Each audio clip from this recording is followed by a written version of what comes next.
I'm sure they are. Yeah, they're good. We'll have time to do this.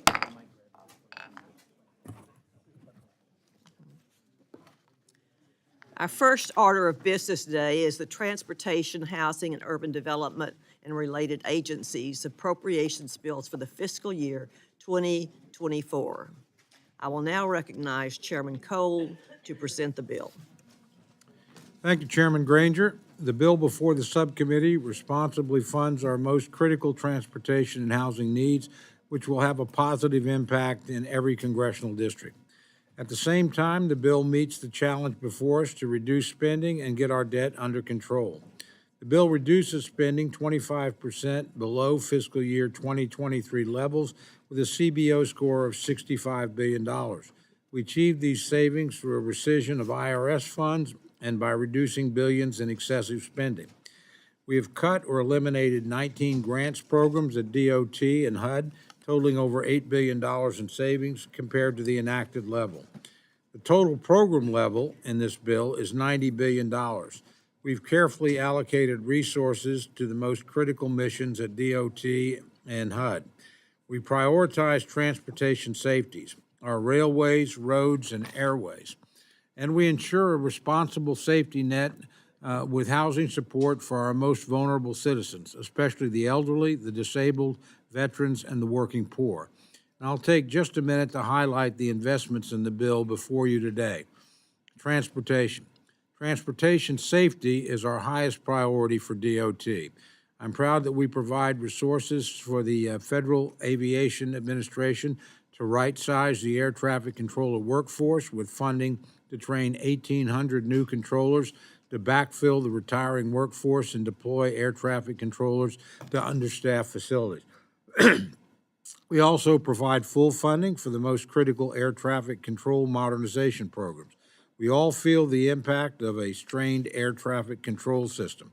These investments will generate economic growth and ensure uninterrupted air service, which is critical for rural and remote communities. This bill provides $60 billion for highways and bridges through the Highway Trust Fund. These resources are directly allocated to your state departments of transportation, enabling state and local governments to collaborate on the highest priority road projects.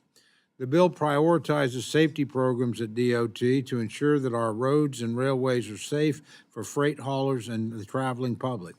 The bill supports DOT's maritime mission with full funding for security programs, which are part of the defense function, along with support for academies that train the next generation of mariners. Housing. The bill meets our fundamental responsibility to support our most vulnerable citizens who rely on housing assistance to live in dignity. These housing programs are run at the local level through public housing authorities, private landlords, and many faith-based organizations. We also support self-sufficiency programs that are run at the local level so that families can move up and out of rental assistance. Our housing assistance program should be a hand up rather than a handout. I've heard from members on both sides of the aisle on the importance of community development block grants, or CDBGs as they're known. So we provide the FY23 enacted level of $3.3 billion in this program, which supports programs like Meals on Wheels, Boys and Girls Clubs, and programs to combat homelessness. Native American programs. I'm also proud of the work we've done in this bill to meet our trust and treaty obligations to Native Americans. For years, HUD tribal housing programs languished with buying power eroded by inflation. At the same time, some of the housing on tribal lands has deteriorated to the point of being dangerous and uninhabitable. Indeed, Mr. Zinke and Mr. Sistemati and I saw an example of that recently at the Blackfoot Nation, where you literally have 20 people living in houses in multi-generational families. Just to give you an idea of how this erosion has occurred, 1998, tribal programs were 2.6% of the HUD budget. Now they're 1.4. In other words, other programs have gone up about 140%, while these have gone up only 65. So I'm proud that we've restored the Indian Housing Block Grant Program to $1.1 billion, catching up to the inflation-adjusted 1998 level. Now, that doesn't make up for the difference of not doing the right thing from 1998 up to the current time, but at least it's a big step in the right direction.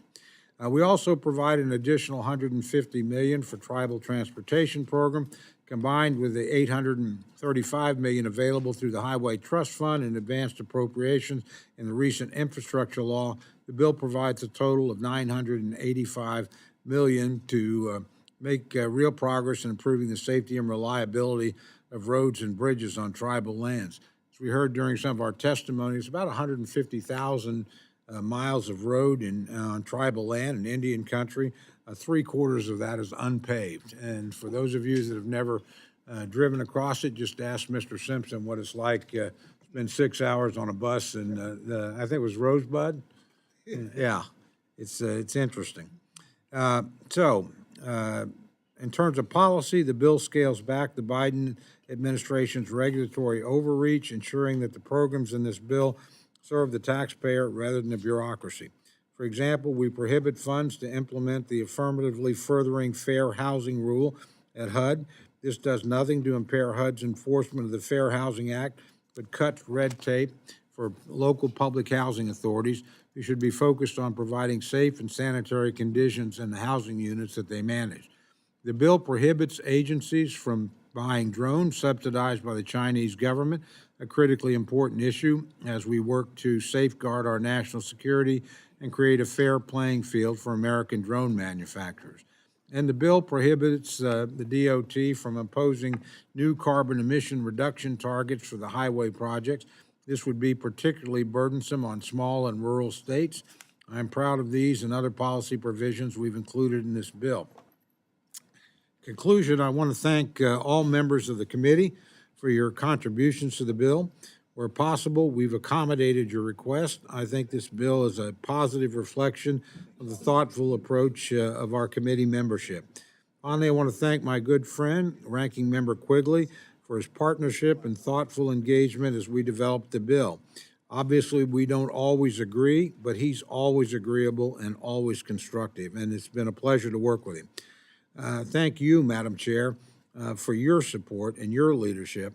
I'm very proud of how you've led this committee in a divided and polarized Congress, and I think the fact that bills are moving is a tribute to your leadership.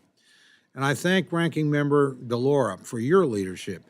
It's good to be with you again on the dais. It seems almost natural after our 8 years together at Labor HHS, where we were able to accomplish many things, never starting in the same place, but often ending in the same place.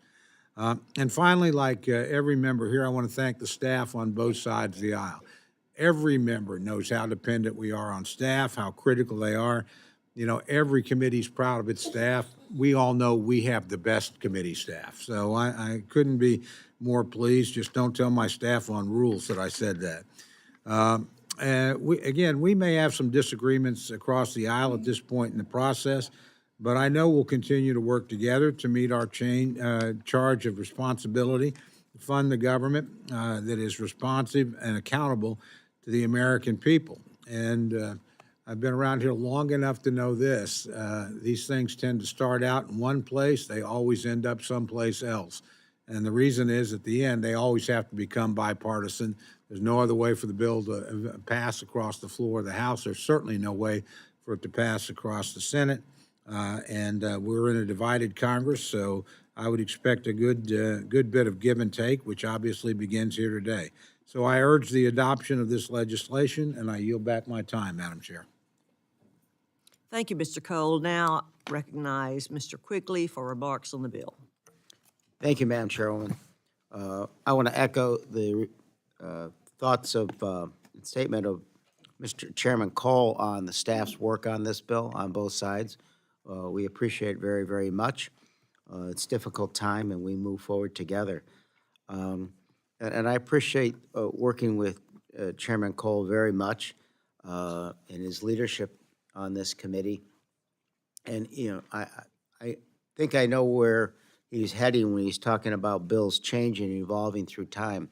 So when I got sworn into this Congress, it was a special election, so you get to speak to the country, and then you look up and say, what am I voting on?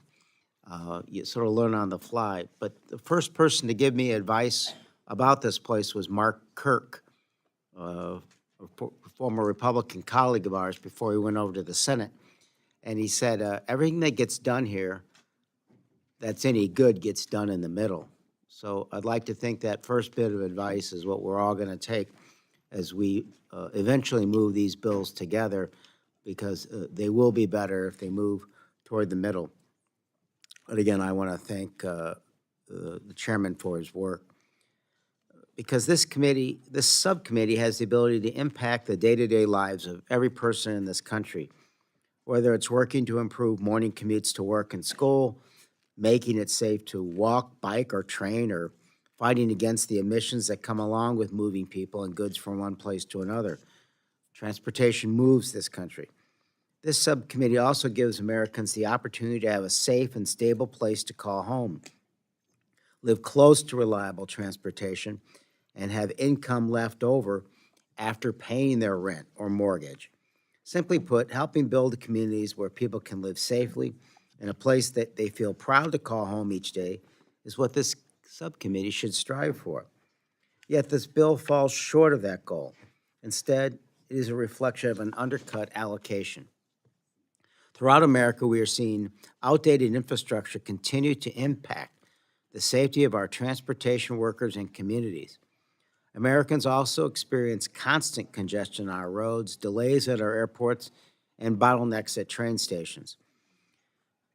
But this bill cuts funding for the Department of Transportation by more than $7 billion, which means less workers improving our roads, bridges, and rail lines, and longer delays.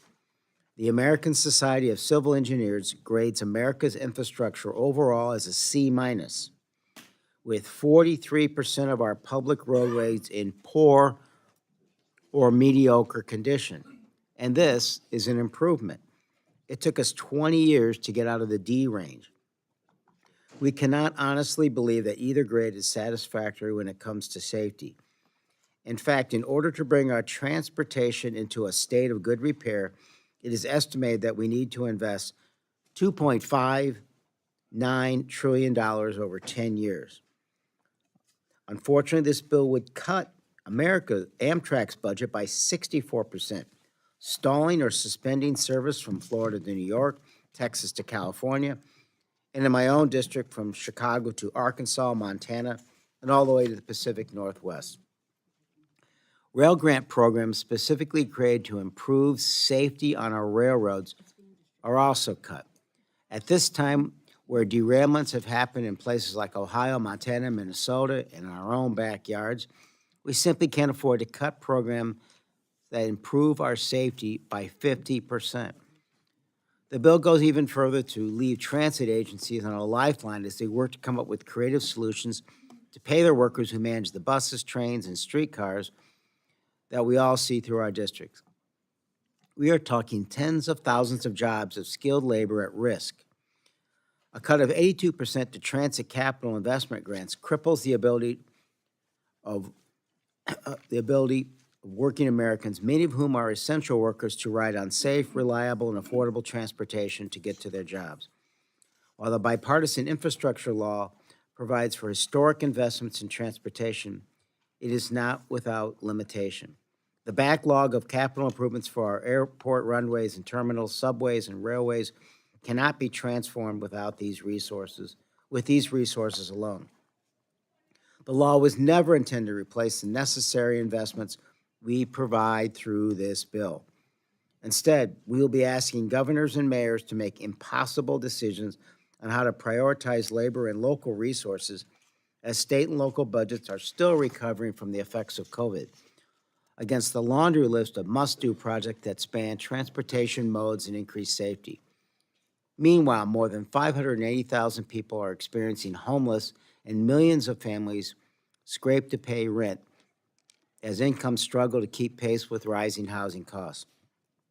But the allocation for this bill diminishes investments in the home program, which funds the construction of new affordable housing for renters and those seeking home ownership, cutting it by $1 billion. For my district, this would mean a cut of more than 66% to Chicago's affordable housing resources.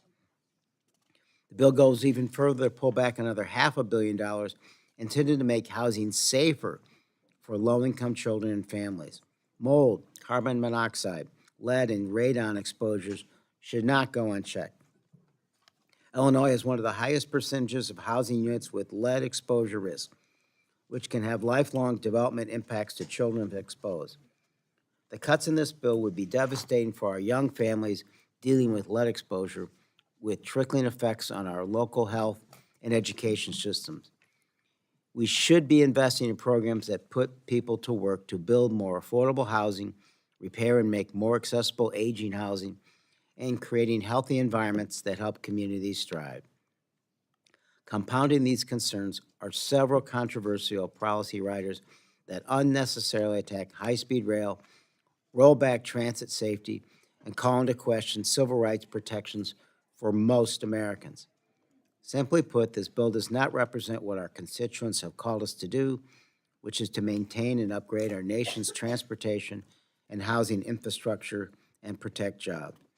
The fundamental flaw, an allocation that does not reflect the true needs of America.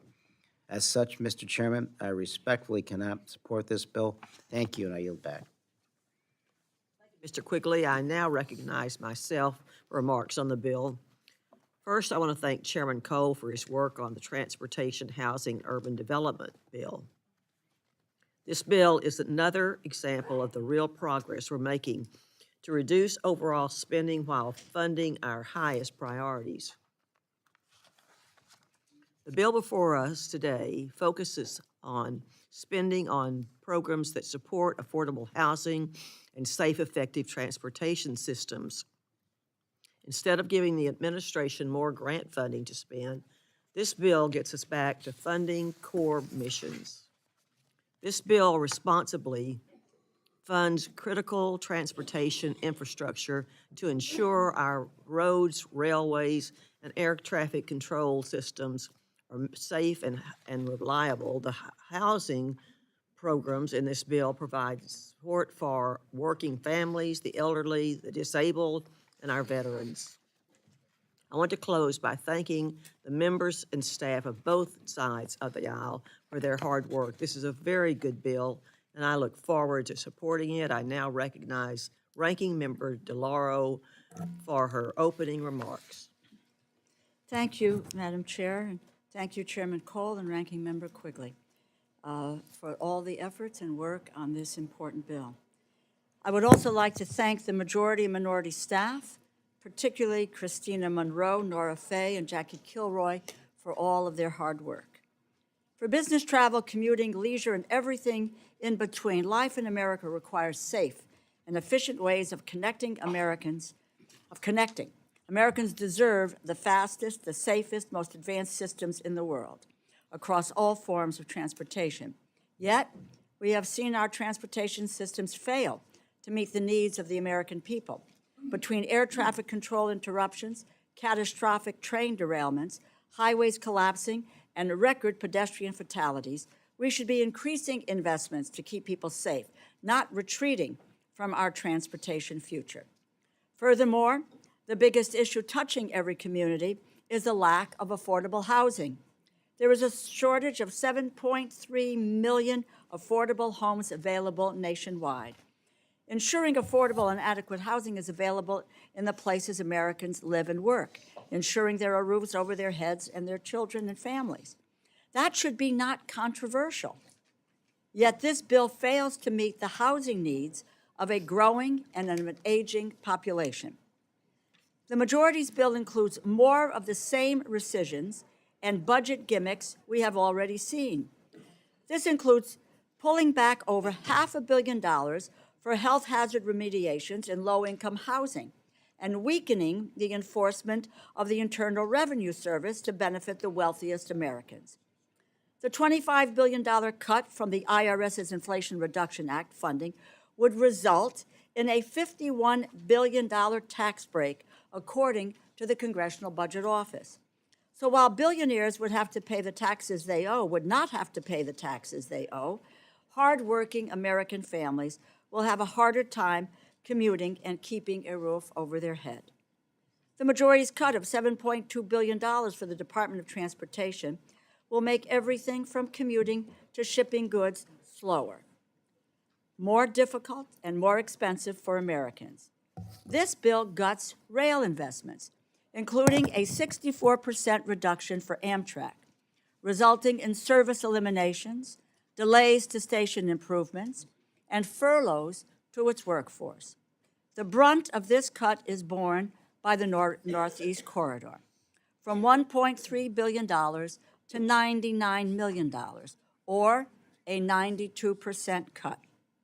Northeast Corridor rail service is the lifeblood of the $5.8 trillion economic region that spans 12 states from Virginia to Maine.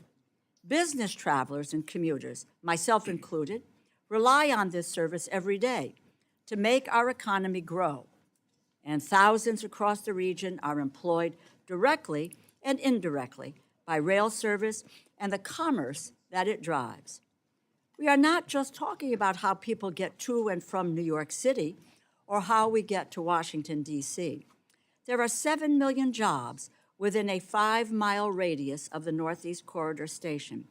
Communities of every size line the route, from rural towns to suburbs to urban destinations, and those communities rely heavily on rail travel for connectivity and for commerce.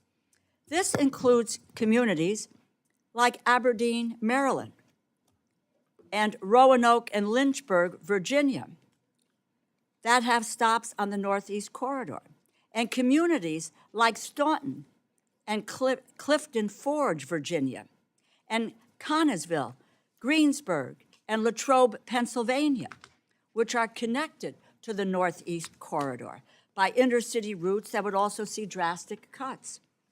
And even beyond the Northeast, at these proposed levels, Amtrak anticipates nearly all the long-distance and state-supported service would be impacted by the national network routes. Services would be at risk across the country on the Heartland Flyer in Oklahoma, the Silver Service to South Florida, the Texas Eagle from Chicago to Arkansas and Texas, and the Empire Builder from Chicago to Montana to the Pacific Northwest. Amtrak estimates that approximately 20 million riders could be impacted. I do not believe my colleagues who represent these areas want fewer trains connecting their constituents to family, to events, to meetings, and hard-earned vacations. I'm just as happy if it stops in New Haven, Connecticut, which is where I get on and off twice a week. We have seen the tragic costs of inadequate rail infrastructure play out in real time, yet this bill eliminates the federal-state partnership for intercity passenger rail. That program, and it cuts the Consolidated Rail Infrastructure and Safety Improvement Program in half, kicking the can down the road on major safety improvements for passenger and freight rail. Several of our colleagues in the majority supported the bipartisan infrastructure law, and even if they did not, they have not missed the opportunity for a ribbon cutting. Yet that law was never intended to replace annual appropriations. We cannot make that law's historic investments in transportation while gutting the annual appropriations that close the funding gap on complex and costly projects. In parallel with setting our transportation infrastructure back decades, the majority looks to set investments in housing back as well.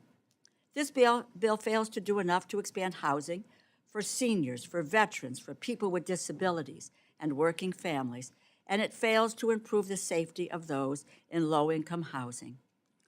Republican Senator Jacob Javits said this before the passage of the Fair Housing Act, and I quote, "We now have before us legislation to meet the present exigencies of the crisis of the cities, a crisis which, in my judgment, is equal to the crisis which we face in Vietnam.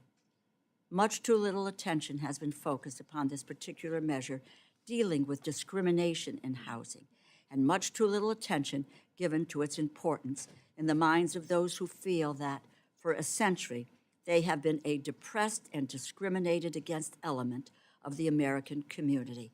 I end quote. What has happened to yesteryear's Republicans?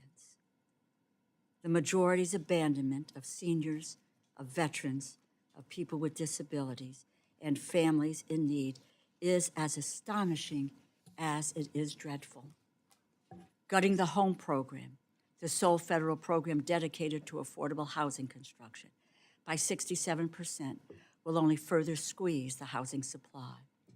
Failing to increase supply of affordable housing means we cannot even begin meaningfully to address the 580,000 people experiencing homelessness on any given day.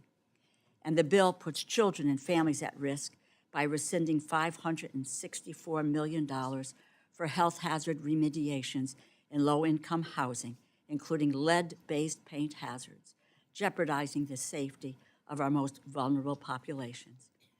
This rescission would mean approximately 33,000 low-income families will not have their homes made lead-safe, resulting in approximately 46,000 children continuing to be exposed to lead-based paint hazards, and an additional 49,000 low-income families living in pre-1978 housing with children under 6 will not have their homes assessed for lead-based paint hazards, resulting in 69,000 children continuing to reside in homes that may have lead-based paint hazards without their knowing it. And to be absolutely clear, there is no safe amount of lead exposure. In children regularly exposed to lead-based hazards at home, you can expect to see delayed or stunted growth, learning difficulties, behavioral problems, and hearing and speech deficiencies. Failing to adequately address this issue will have dire long-term effects on our children's health and our nation's future. Like every other bill we have marked up this Congress, this bill includes harmful and political riders. No honest lawmaker can look at the history of housing in this country and say there is no and has never been systemic racism. The United States government was an active participant in creating the racial segregation we still see today, and this bill cannot be talked about without knowledge of that history. Black majority neighborhoods were bulldozed to create urban freeways. Racial covenants, redlining, and restrictive zoning were not just tolerated, they were frequently requirements of federal programs. We must be honest with one another and with the American people about this country's history of housing discrimination and why we have a Fair Housing Act to begin with. Veterans returning home from fighting America's wars were facing racial discrimination when trying to find a home, and it took the assassination of Dr. Martin Luther King Jr. and President Lyndon Johnson's urging to push this body to finally pass the Civil Rights Act, of which the Fair Housing Act was included as Title VIII. 161 Republicans, 166 Democrats voted for this landmark legislation because members of both parties understood the deep-rooted problems in this country, and they decided to meet the challenge. I worry we no longer have two parties willing to meet today's challenges. This bill goes so far as to prohibit HUD from using funds to fulfill the requirements of the Fair Housing Act of 1968. And by tying HUD's hands, the majority is giving the green light to allow grantees to use taxpayer dollars to discriminate. This bill would cripple our economy, eliminate thousands of jobs. It does nothing to address the historic lack of affordable housing and makes our vulnerable populations less safe. I must underscore that this is no messaging bill. This is their so-called commitment with America in action. I am taking Republicans at their word, as should all of the American people. This is what they want to do. With unthinkable cuts, indefensible riders, and untenable rescissions, the majority continues to diminish the relevance of the Appropriations Committee. And so for these reasons, I must vote against this bill, and I urge my colleagues to do the same. I yield back. We have a lot to get through today. I hope members can keep their commitments brief, comments brief, and to keep things moving, I will gently tap the gavel when a member has reached 3 minutes of speaking time, and I'll remind you again as your 5 minutes are winding down. I appreciate your adhering that. Mr. Rutherford is recognized. Thank you, Madam Chair. And Chairwoman, I want to thank you for your involvement in this bill and all the hard work, and Ranking Member Quigley as well. Chairman Cole, I have to tell you, I'm rise in full support of this bill. It's going to keep people in their homes. It's going to support our communities, strengthen our transportation system, invest in our infrastructure, and even strengthen our public safety, all while reducing spending and addressing our nation's growing debt. And I particularly want to thank the chairman for some very informative hearings that we had, but also I want to thank the staff. You mentioned how great the staff is, and they are. They've been amazingly available to my staff, to me personally, and so I just want to say thank you to the staff for all of that. And I want to thank you, Chairman, for really prioritizing housing, because during my career in law enforcement, I saw firsthand how safe, affordable housing actually helps to drive down crime in a neighborhood. And so when people are invested in their neighborhoods and communities, crime goes down. This bill also successfully maintains the current level of tenant-based rental vouchers, including vouchers that were funded under the emergency spending in the fiscal year 23 budget, despite a drastic decrease in HUD receipts and a sharp increase in housing cost. Additionally, this bill provides for a full renewal of all of our project-based rental assistance grants, and I think that's very important. For our most vulnerable constituents, this bill also provides $3.7 billion for homeless assistance grants, an increase of $96 million from the 23 level to prioritize shelter care and those all-important wraparound services. And I know many of you on the committee have heard me say this before. We just talked about it, the importance of the home program and how that flexible funding can be used for a wide range of activity, such as home ownership, rental assistance, and rehabilitation. And while the difficult decision was made to reduce this account, which I concur with, the fact of the matter is that HUD had almost $5 billion through the American Rescue Plan for home multifamily housing. And so what I would encourage HUD to do is, beginning with this funding in this bill, to prioritize this money for the single family housing and home ownership initiatives. They've got the money already for the multi-housing. And I would also like to thank the chairman for maintaining $3.3 billion in funding for the CDBG program.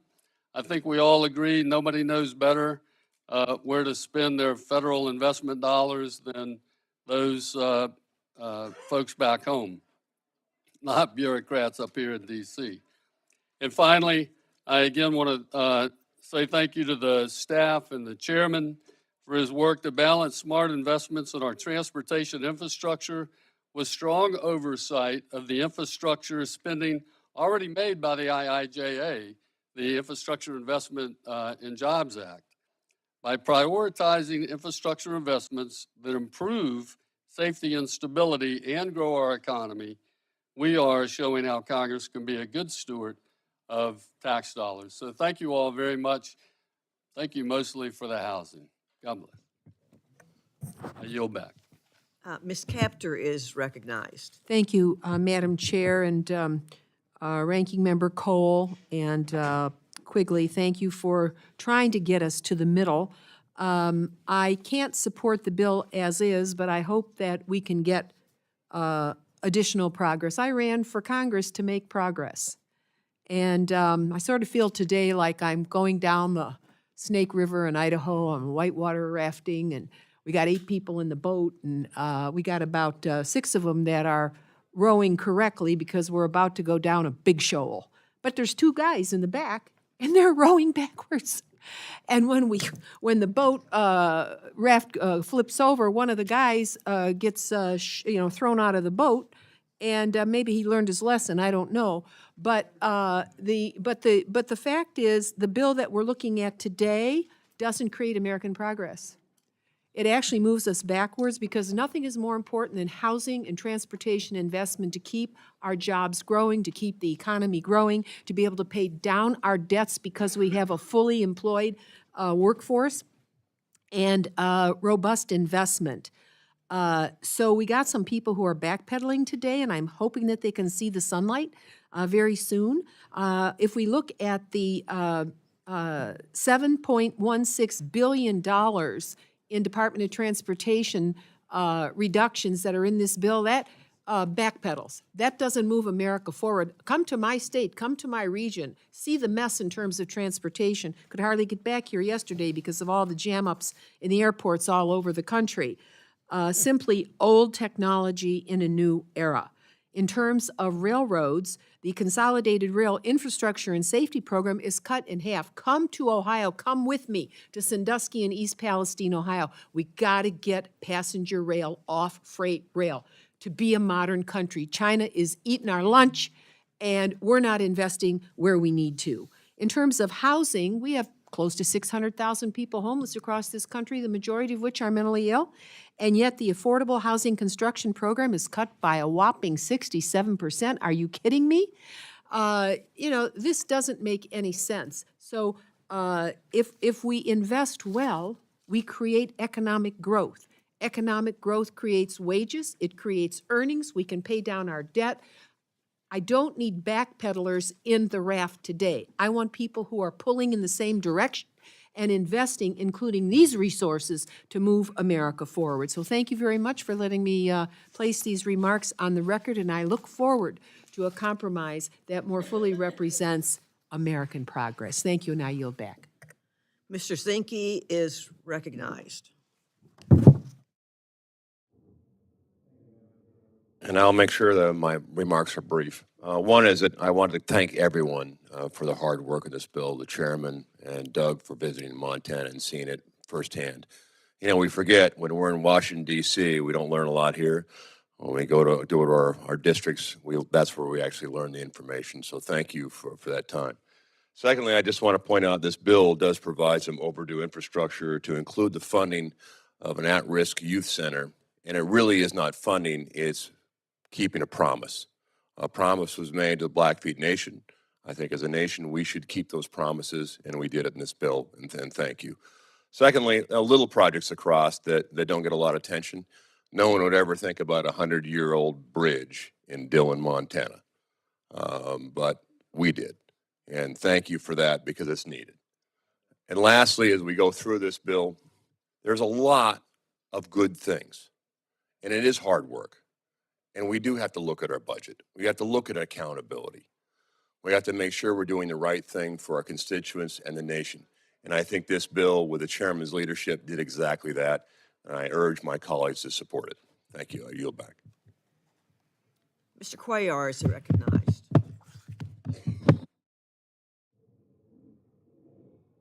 Thank you so much, and I want to thank you and the ranking member, and certainly I want to thank my friend Tom Cole and Mr. Quigley also for the work and your staff for putting this together. Look, we do understand the process. Some of us have been doing this for many years. Sometimes Republicans think that Democrats add too much and they ask us to bring it down. Sometimes we think you cut too much and we want you to bring it up. And so it's a process that we'll get there, and I'm sure that we'll get there. In the meanwhile, I do want to say that there is some language there that I do appreciate, the border coordinators, some of the transportation for farm worker language that you added. So I want to say thank you so much for that. But I do want to say that I wish we could later on add a little bit more money for community development block grants because, again, that's so important. I understand it's level funding and it's a starting place. So I want to thank you for going there, but I think we need to do more. The other thing is Amtrak, and I'm from Texas, and I'm talking about Amtrak, but there is that Eagle train that we have in Texas that's an important. There are also some monies for a new lane in Texas also that we've been working with the Texas Department of Transportation. So I certainly ask you to look at the funding for Amtrak because there are some of us in Texas that are looking at this other leg there in Texas. So again, I understand it's a process. We'll go through it, make sure we keep it civil. And at the end of the day, at the end of the year, should I say, I wish it was at the end of the day, but at the end of the year, we'll get together and make this process work. So with that, I want to say thank you to all of you.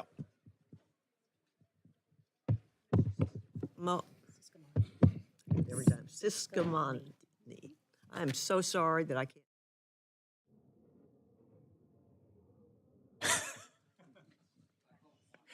No problem, Madam Chair. I am happy to be here. Well, thank you, Chairman Cole. Thank you, Madam Chair. Thank you, Ranking Member Quigley as well. And thank you to the subcommittee staff for all their work on this critical bill. And I'm incredibly proud of this bill that our subcommittee has put together. I believe that this bill puts American taxpayers first by funding critical programs that keep travelers safe on the road and on the air, while also reining in wasteful spending. The bill protects the most vulnerable among us, renewing all 2.2 million currently leased tenant-based rental assistance vouchers, expanding elderly housing, including record amounts of funding for tribal communities that the chairman mentioned. We had one of the opportunities to go visit. Additionally, I was pleased to see many of my district's community projects funded through this bill as well. Included is funding for Pima County's Joint Technical Education Program, which will support workforce development efforts and help folks get the skills they need to get good paying jobs. Also funds key infrastructure projects in my district, including the reconstruction of the Buffalo Soldier Trail in Sierra Vista, the widening of Thornton Road in Casa Grande, a project to extend Campbell Avenue in the town of Sahuarita, and Graham County's Gila River Linear Park and Trail projects. These funds will create immeasurable value in the rural communities in my district that often get overlooked. Lastly, all Arizonans who have traveled on the I-10 know how desperately it is needed to be expanded. I travel that road every single time that I fly up here. This bill includes language that directs the DOT to prioritize highways in the Intermountain West when considering highway projects grant requests. While we have a long way to go, this is an important project, an important step to ensure Arizonans go from point A to point B safely. And I'm grateful for Chairman Cole's continued support on this issue. This bill prioritizes transportation safety, infrastructure, and responsible American safety net. I look forward to getting this bill across the finish line and urge my colleagues to support it. Thank you, and I yield back. Ms. Frankel is recognized. Madam Chair, with all due respect and friendship and love and affection, I think that my Republican colleagues are looking at a different bill than what I have here in front of me. And that's why I rise in opposition to this bill, which radically diminishes our efforts to modernize transportation of the country and sadly ignores the growing need of families struggling to find affordable housing in my state and across this country. And so on this issue that I'm going to focus my comments. There are currently over 500,000 people in the United States experiencing homelessness. 25,000 are in Florida. And this includes veterans, children, individuals with disabilities who we are leaving out on the street, the most vulnerable, and those who we owe the most. We have a shortage of over 7 million affordable housing units for families with extremely low incomes. So instead of investing more money in affordable housing, this Republican bill slashes housing programs by billions of dollars, giving billionaires a brand new tax break and making it harder for working families and under-resourced families to find shelter. Now, here's something we can all agree on. A home is more than just a roof over your head to get out from the rain. A home is a safe haven, a comfort zone, a place to live with our families, and our pets, to enjoy our friends and meals, to have a private moment with loved ones. It's a place for children to do their homework, a place for us to build memories where we can truly be ourselves and feel a sense of safety and independence and hope. And who here doesn't say at the end of the week, I can't wait to get home? And for those who can afford it, a very good way to build wealth. Our communities are safer and they're more secure when families have a stable place to live. Research shows that increasing access to affordable housing is the most effective strategy for reducing childhood poverty and increasing economic mobility. Stable housing improves academic outcomes for children and reduces the likelihood that they will develop mental and developmental issues. It improves community life, reduces crime, leads to better nutrition, improvements in mental health and physical health, brings families financial freedom, independence, security, and the benefits go on and on. So it is alarming. It is alarming that home ownership has been, and actually having a roof over your head is being pushed out of reach for working families across this country. 1/3 of the American workforce can barely even put together enough money for one bedroom. So what are the Republicans doing about this? Okay, well, you're forcing women to stay pregnant and you're prohibiting the flying of the pride flag here and there. Really? With this spending bill, Republicans are putting the affordable housing shortage on steroids by cutting valuable programs that support the housing of under-resourced families. But that's not where the hurt ends. Here's another bad idea. Let's make housing we do have more dangerous for children by slashing millions for funding to ensure low-income and affordable housing complexes are safe from lead-based pain. And here's another bad idea. Let's ban funding for the implementation and administration of the Fair Housing Act of 1968, making it harder to prevent discrimination. And then there is a cherry on the top. There's a cherry on the top. Load the bill with extreme right-wing, back to the dark age, anti-humanity provisions. My. I yield back. Ms. Watson Coleman is recognized.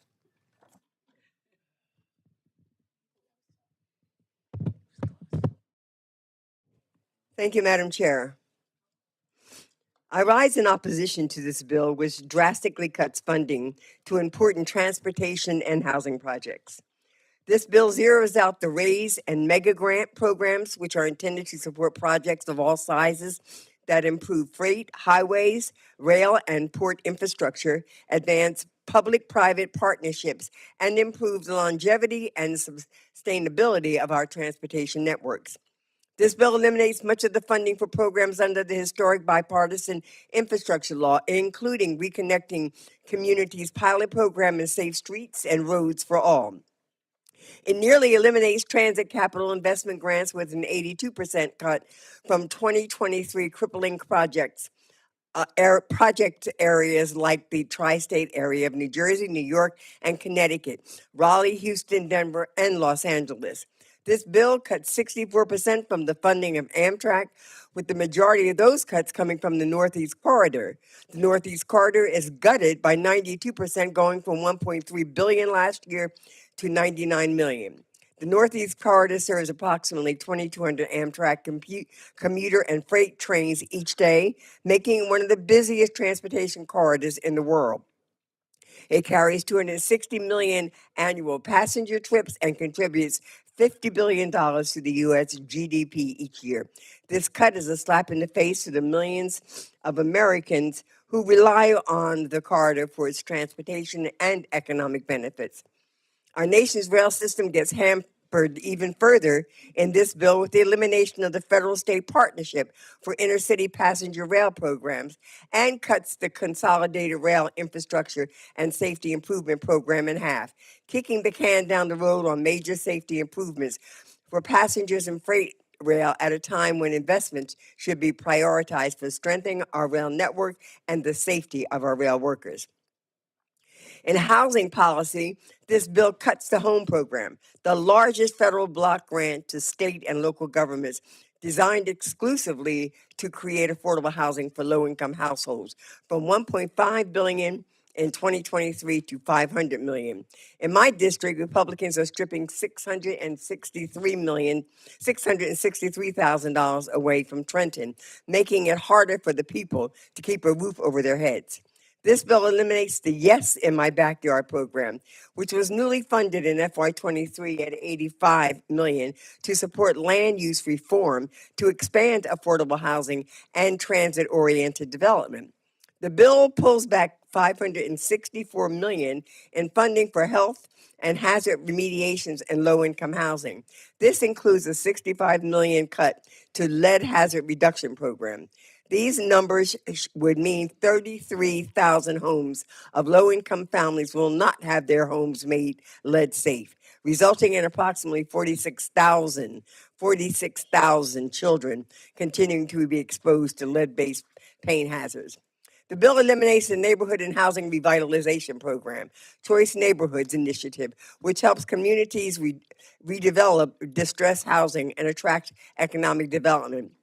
Last year, it was funded at $350 million, and this year it's zilch. Section 811, the Housing for Persons with Disabilities program, is cut by $152 million, a program that is meant to serve some of the most vulnerable people in our country. This was cut by over 1/3. This bill truly does a great disservice to the promises we made with the American people on improving our nation's transportation and housing infrastructures. We cannot back away from providing much needed funding to our roads, bridges, rails, airports, homes, and communities when they're still in such terrible shape. I cannot support this bill as it is currently written, and I urge my colleagues to do the same. Ms. Wasserman Schultz is recognized.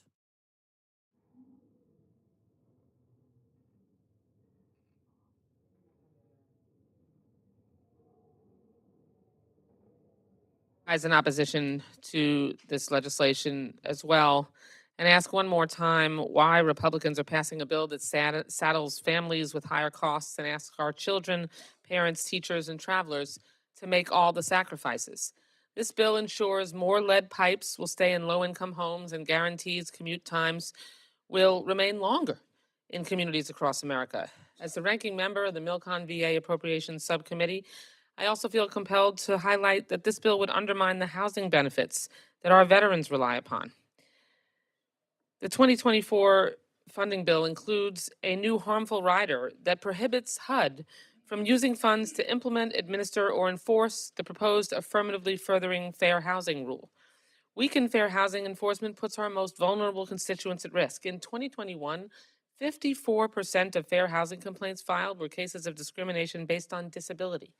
This disproportionately impacts our veterans and tribal communities.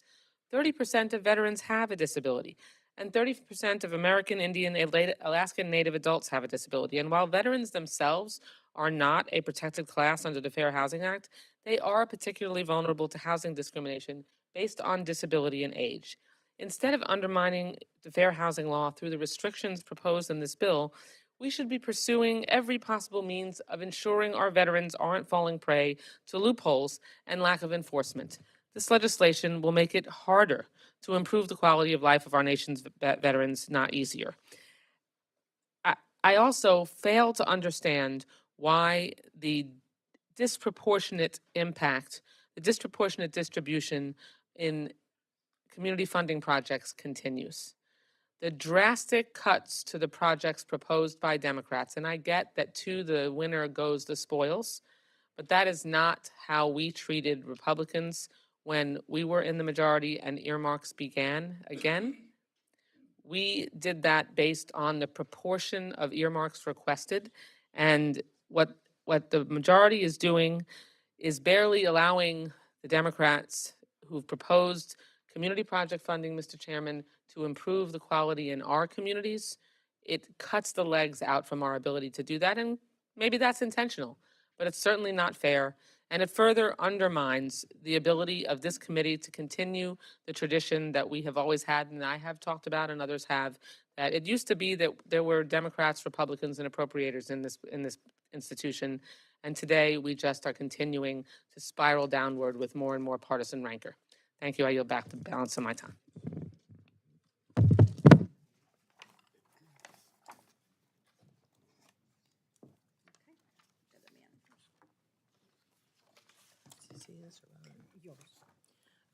Seeing no other members wishing to make opening. What? Mr. Cartwright just raised his hand. Sorry. Mr.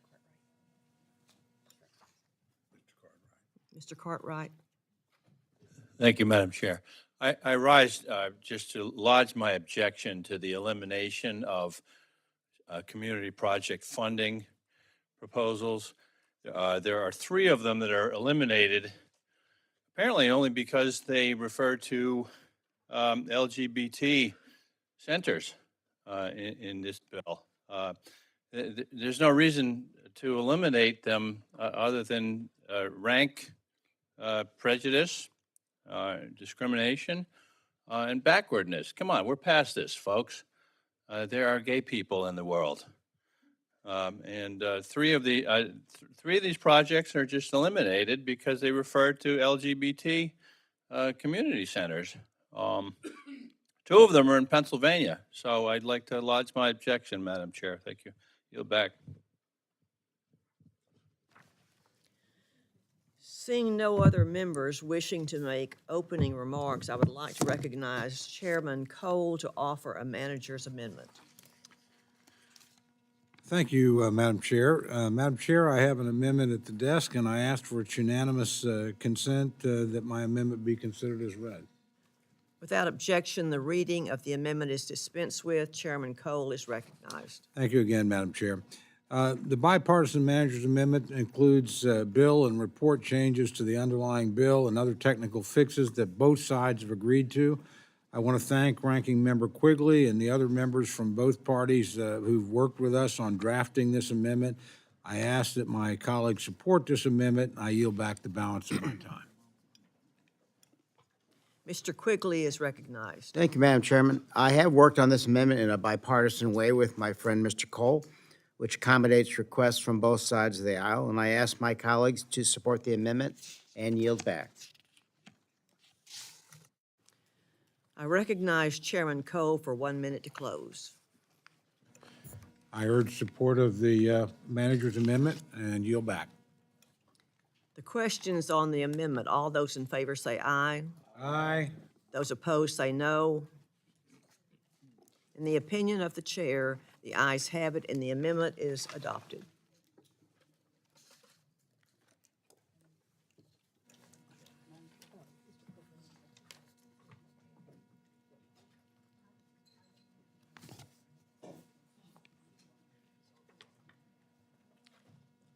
Mr. Quigley is recognized. Madam Chair, I have an amendment at the desk, and I ask unanimous consent to dispense with the reading. Without objection, the reading of the amendment is dispensed with. The member is recognized for opening remarks on the amendment. Madam Chair, instead of focusing on investing in affordable housing and the safe, efficient transportation infrastructure that powers our economy, the bill today includes several harmful, controversial policy riders that have no place. It makes our roads less safe by blocking DOT's ability to address preventable fatalities through sensible safety regulations. It limits our ability to address the accelerating threat of climate change, despite clear evidence that wildfire smoke, life-threatening heat waves, and extreme weather we face daily in this country can be remediated by addressing greenhouse gas emissions. It injects the majority's extreme cultural war agenda into an infrastructure bill by prohibiting funding related to critical race theory and blocking implementation of President Biden's executive order on advancing racial equity and support for underserved communities.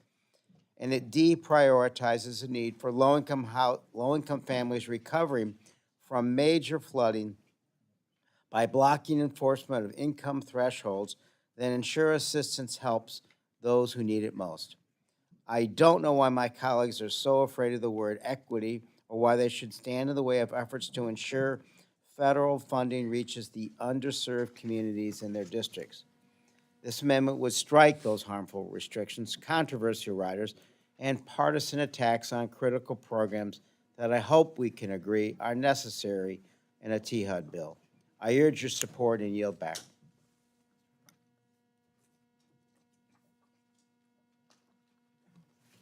Mr. Cole is recognized. Thank you very much, Madam Chair. I rise to oppose the amendment. As I mentioned in my statement, some of these provisions scale back the Biden administration's regulatory overreach. Others prevent DOT and HUD from wasteful spending and refocus priorities to their core missions. And I'd like to briefly discuss some of these.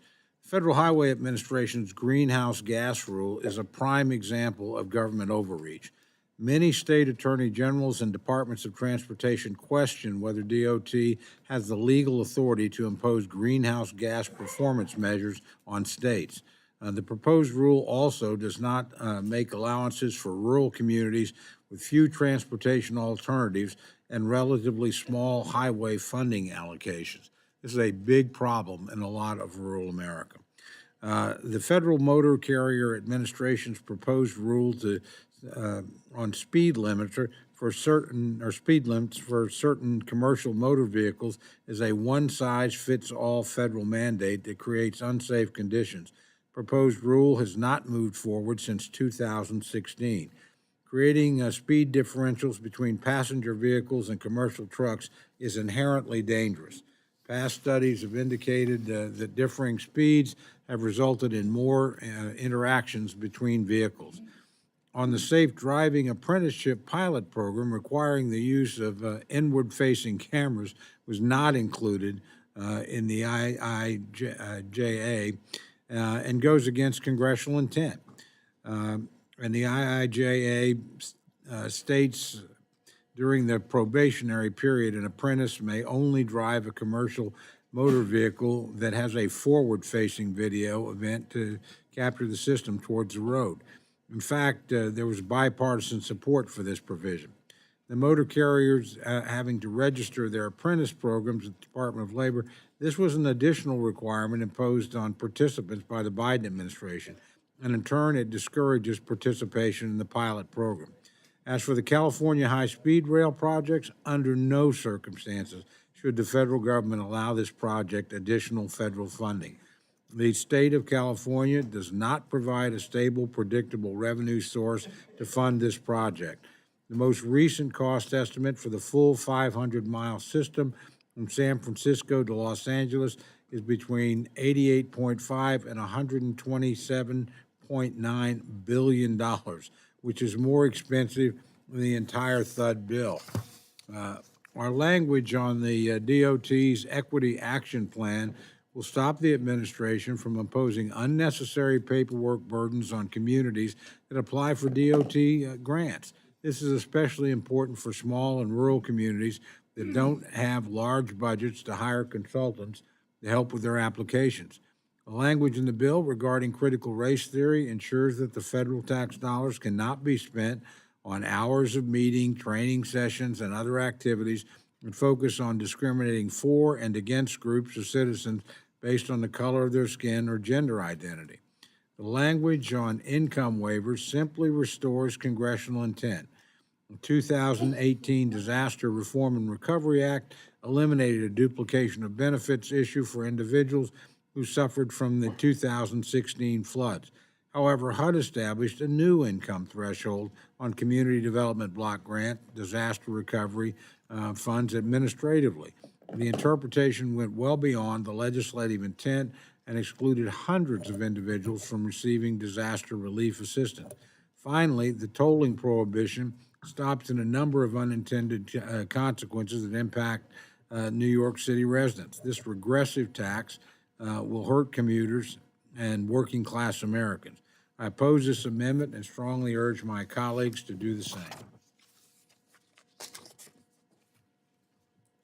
any members seek recognition to speak on the amendment? Mr. Quigley is recognized for 1 minute to close. Madam Chairman, I would simply ask support for the amendment. That was compelling.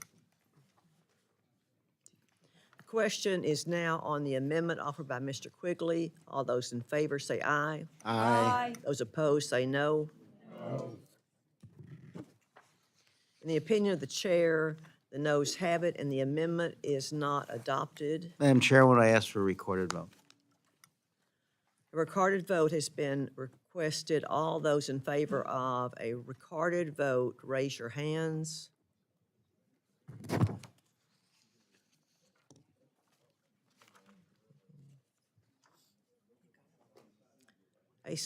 A sufficient number in support, a recorded vote is ordered. The clerk will call a roll.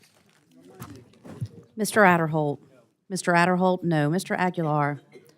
Mr. Aguilar. Mr. Aguilar, aye. Mr. Amade. Mr. Amade. Mrs. Bice. Mrs. Bice, no. Mr. Bishop. Mr. Bishop. Mr. Calvert. Mr. Calvert, no. Mr. Carl. Mr. Carl, no. Mr. Carter. Mr. Carter, no. Mr. Cartwright.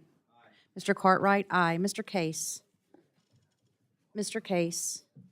Mr. Siscomani. Mr. Siscomani, no. Mr. Klein. Mr. Klein. Mr. Cloud. Mr. Cloud, no. Mr. Clyde. Mr. Clyde, no. Mr. Cole. Mr. Cole, no. Mr. Cuellar. Mr. Cuellar, no. Ms. DeLauro. Ms. DeLauro, aye. Mr. Diaz-Balart. Mr. Diaz-Balart? Where'd he go? Oh, Mr. Diaz-Balart, no. You confused me. Mr. Elzey. Mr. Elzey. Mr. Elzey.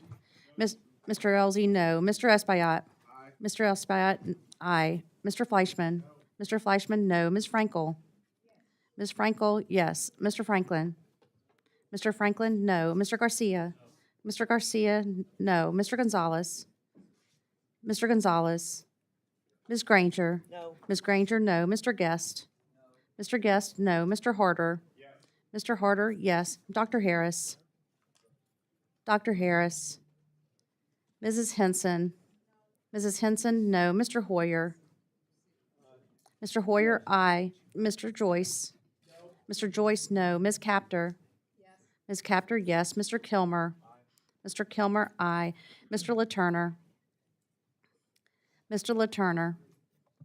Ms. Lee of California. Ms. Lee, aye. Ms. Lee of Nevada. Ms. Lee of Nevada, aye. Ms. Letlow. Ms. Letlow, no. Ms. McCullum. Ms. McCullum, aye. Ms. Ming.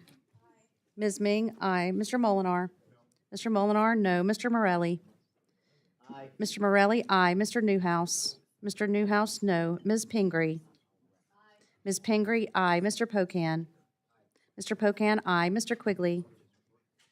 Mr. Quigley, aye. Mr. Reschenthaler. Mr. Reschenthaler, no. Mr. Rogers. Mr. Rogers, no. Mr. Rupersberger. Mr. Rupersberger, aye. Mr. Rutherford. Mr. Rutherford, no. Mr. Simpson. Mr. Simpson, no. Mr. Stewart. Mr. Stewart. Mrs. Torres. Mrs. Torres, aye. Mr. Trone. Mr. Trone, aye. Ms. Underwood. Aye. Ms. Underwood, aye. Mr. Valadeo. Mr. Valadeo, no. Ms. Wasserman Schultz. Ms. Wasserman Schultz, aye. Mrs. Watson Coleman. Mrs. Watson Coleman, aye. Ms. Wexton. Ms. Wexton, aye. Mr. Womack. Mr. Womack, no. Mr. Zinke. Mr. Zinke, no. Mr. Amade. Mr. Amade, no. Mr. Stewart. Mr. Stewart, no.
Does any member wish to record their vote or change the vote?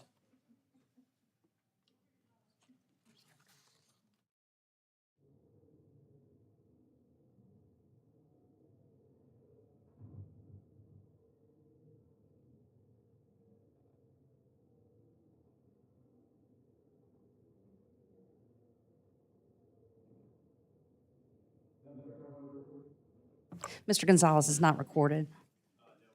Mr. Gonzalez, no.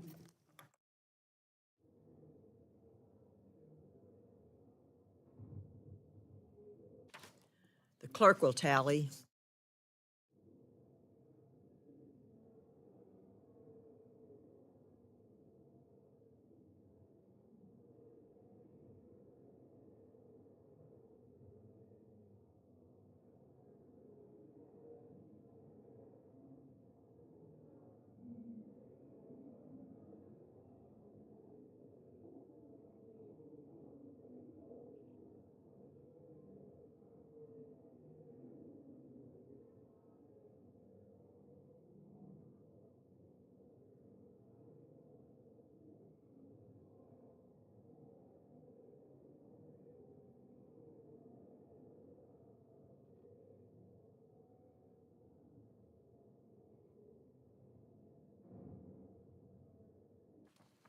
On this vote, the ayes are 24, the noes are 32. The amendment is not adopted.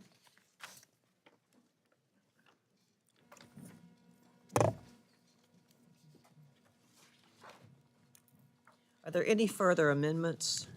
Madam Chair, I have an amendment at the desk. Mr. Cole is recognized.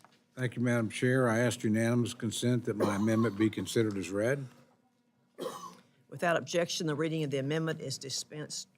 Thank you, Madam Chair. This en bloc amendment includes bill and report changes that would further strengthen the underlying bill. The amendment prohibits federal funds from being used for any program, project, or activity associated with tolling on certain highways in Oregon. The amendment also prohibits funds from being used to display extraneous flags at facilities of departments or agencies. It also provides the use of funds to discriminate against a person who speaks, it also prohibits the use of funds to discriminate against a person who speaks or acts in accordance with a sincerely held religious belief or moral conviction of what constitutes traditional marriage. It also prohibits any funds to be used for contravention of current law, specifically Section 642 of the Illegal Immigration Reform and Immigrants Responsibility Act of 1996. It also eliminates certain problematic community project fund projects. I ask my colleagues to support this amendment and yield back. Mr. Quigley is recognized. Thank you, Madam Chairman. I oppose this amendment and the extreme provisions that would add to an already harmful provision in the bill. Raising the red flag on flags that give pride and meaningful assurance about the values we hold as a country really aren't the issues we should be debating here. These so-called woke politics, some of my colleagues dismiss as fake issues, in fact, have real-life, day-to-day impacts on the freedom and civil liberties of people in America. Let's focus on getting people off the streets and into homes, improving the safety conditions of our transportation workers and expanding jobs, not using appropriation bills to further isolate the rights of those already pushed into the margins of our country. And as reference, this was added a little later than we became aware of, so I'm going to do a separate amendment on this myself, striking otherwise eligible projects just because they benefit the LGBTQ plus community means what? We can get into that further when I do a separate amendment, but I struggle to understand the infatuation with disliking, and there's no way to describe it, my friends, hate toward a community of Americans who have done you no harm. The words that come to mind, you may not like, but hateful, spiteful, prejudiced, violating equal protection, unconstitutional. You're telling folks who do everything else as citizens of the United States, we're going to fund everybody else, but by pulling them out today, saying, well, we're not going to fund you because those terms you hate so much for some, I'm not saying all of everyone, but it's somehow motivated by somebody enough to say, we're not going to give you taxpayer dollars. Everybody else is in okay, but not you because you're LGBTQ plus. When you phrase it that way, which is accurate, respectfully, there's no other way to describe it. So I strongly encourage a no vote. Mr. Pocan is recognized. Thank you, Madam Chair. This amendment brings this committee to an absolute new low. It is an embarrassment that this is before us. And because I have enormous respect for the subcommittee chair, I'm not going to ask him to defend these because I don't believe he actually believes these. But the fact that you would take away members' earmarks simply because they refer to the LGBTQI plus community is insane, is bigoted. You know, here we are talking about housing law in these three different earmarks. And if you look at the studies, the aggregate of all state available data shows the level of discrimination for gays and lesbians and gender identity is equal to that of discrimination in housing by race. And if you were to take away earmarks because they went to the NAACP or the Urban League, you would rightfully so be called racist bigots. But when you do it to the LGBT community, it's another frickin' day in Congress. This is below the dignity of this committee. There is absolutely no excuse. The fact that for too many people, unless they're personally affected, they don't give a damn. Think about our colleague, a member from, I believe, Pennsylvania, who voted against the Respect for Marriage Act, and that weekend went to his son's wedding to his same-sex partner. Think of the embarrassment that family went through at that point, and you all don't think about that. Think about me as your colleague. I told you the story about a plowing guy. Okay, fine, the guy doesn't want to plow my driveway. Whatever. But did I share with you when I used to get the article when I first ran for office where they wrote dead faggot over your face and sent it to you in the mail? Or the time that when I wasn't out yet, left a gay bar and two people followed me and beat me with a baseball bat till I was bloody and unconscious and called me a faggot?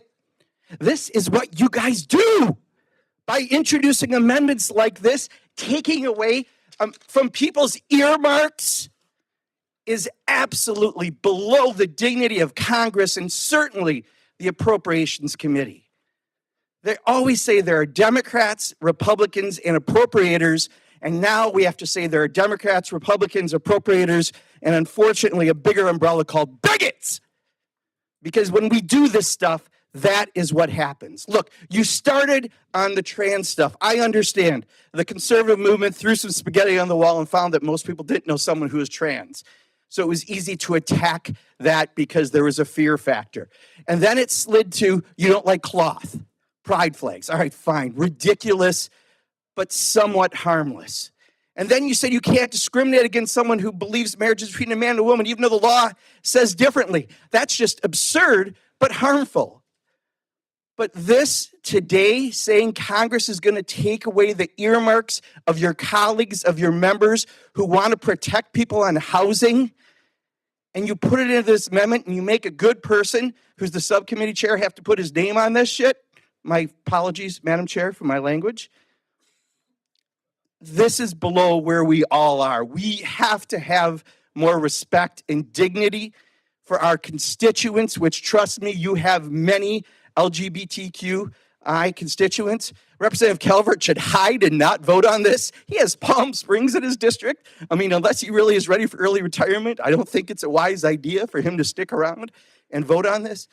But this is below the dignity of this committee to be attacking our colleagues and their earmarks simply because there are 4 letters in the names on this. Do you realize how absolutely absurd the behavior of this committee is about to be? This is, Madam Chair, I respect this committee so much. I was so glad to get on appropriations because I don't have to go to judiciary oversight and government reform and spit on each other every minute of every day. And yet that's exactly what you're doing today. This is spitting on every single person who is LGBTQ plus, but also our allies and others, because it's a slippery slope. You went from attacking the trans community to now affecting everybody in the community. And the next slippery slope is who's next? We are above this, Madam Chair. I would hope that we will fix this before we get out of here today.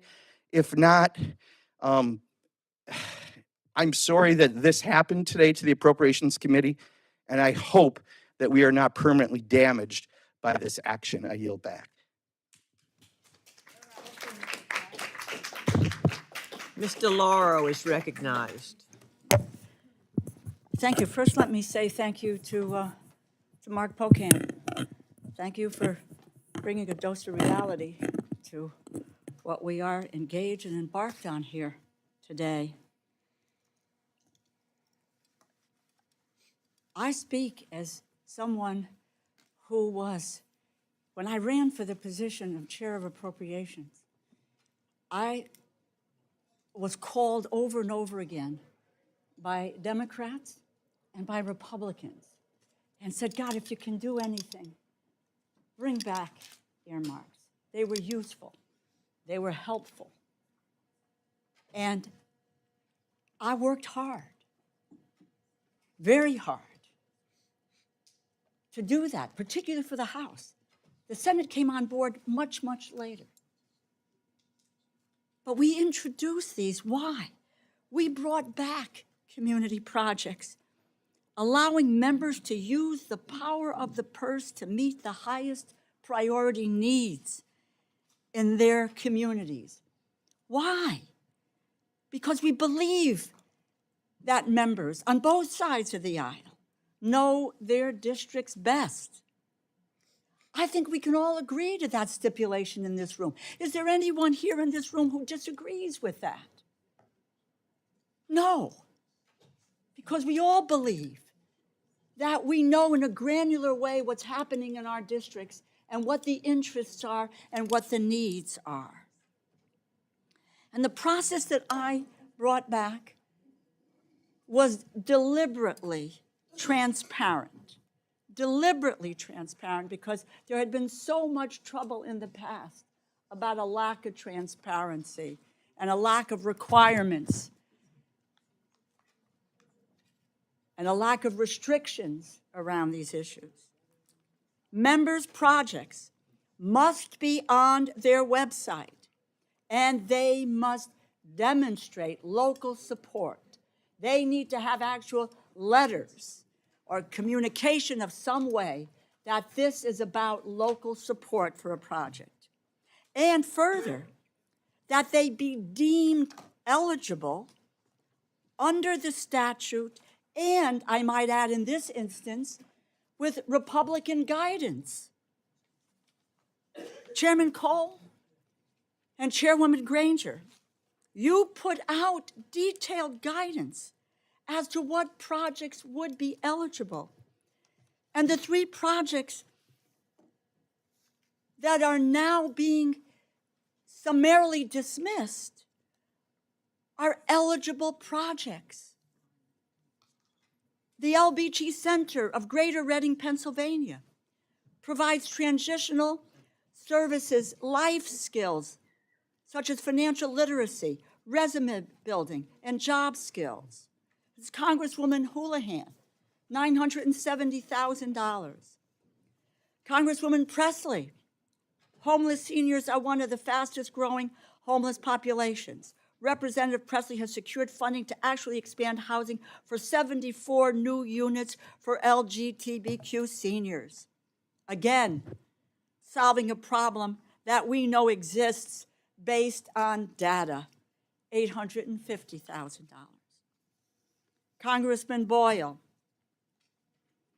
For the Gay Community Center of Philadelphia, $1.8 million. Construction of a community center for critical services for LGBT individuals.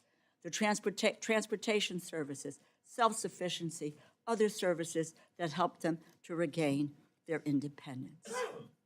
And these members and their constituents, there's a documentation of support for these projects.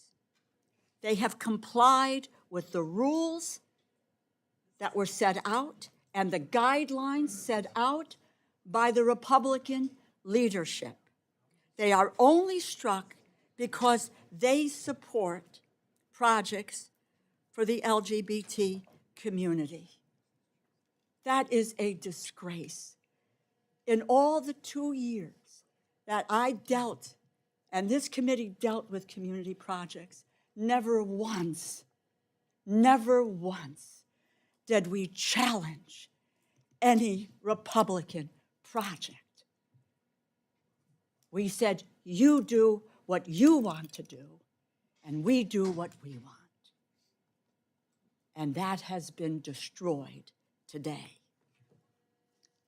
Chairman Cole, who I have the utmost respect for, as you all know, let me quote you from roll call in August. I think they've been helpful in the process. I think they help members address problems. I think it's been administered fairly. You went on to say, I hope we'd continue, frankly, the way we have operated. And I won't belabor this, but I have a whole sheet of GOP comments who spoke in support of the community projects process and what we did in the last 2 years. And now, because you have some members with ideological differences, you are going to override the agreements that were made. First, this party has reneged on a debt agreement by bringing bills to the markup that are far below what has been acted. You refuse to negotiate on allocations, but that's your prerogative as the majority. You refuse to negotiate on the community project dollars. That's your prerogative. But now you are reneging on agreements to fund these members' priorities. Is there no limit on how low you will go to break the faith and trust which this committee is supposed to operate, all to placate the whims of some who, I might add, in looking historically, do not ever vote for appropriations bills? You are negotiating with terrorists. Members on your side, I will continue to call out the harm you are doing in this process, both in what these bills propose to do and in your approach on how we treat one another. Members on your side often say we can disagree without being disagreeable. We have had many low points throughout this process. The gentlelady's time has expired. I simply offer that you've crossed the red line today, and I beg you to reconsider what you are doing. Madam Chair, I ask that you strike the lady's word terrorist. I ask that you strike what you have done in this bill with these projects. A member under the House rules cannot be questioned by another member. I suggest, Madam Chair, that the use of the word terrorist suggests a motive of a member. I ask that the lady's words be taken down.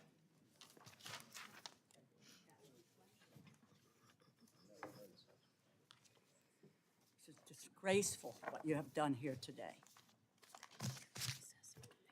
Everyone will suspend. The committee will now recess so we can gather the words.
Hello, could I have your attention?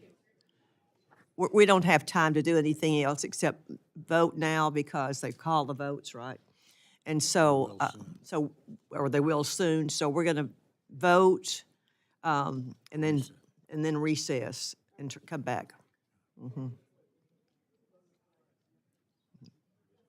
And would you pass that word to others that are not here in the room?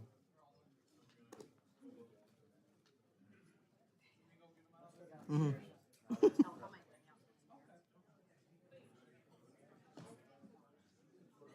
What a fun day. Yeah, shoot. Yeah, we're gonna vote on the floor. The recess holds until after the votes. Yeah.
The committee will come to order. Ms. DeLauro is recognized. Madam Chair, I ask for unanimous consent to withdraw the offending words. Without objection, so ordered. Thank you very much.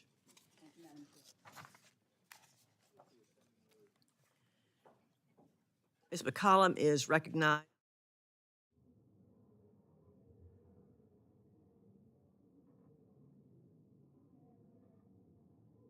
Submit our community projects, we're told we have to check a few boxes, and they're good boxes to check.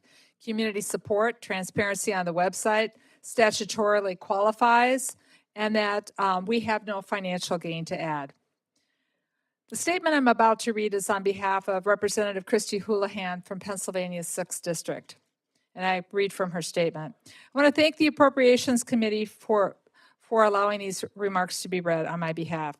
Perhaps it's best because I'm not sure if I would be able to put into words the hurt, disappointment, and anger I feel right now.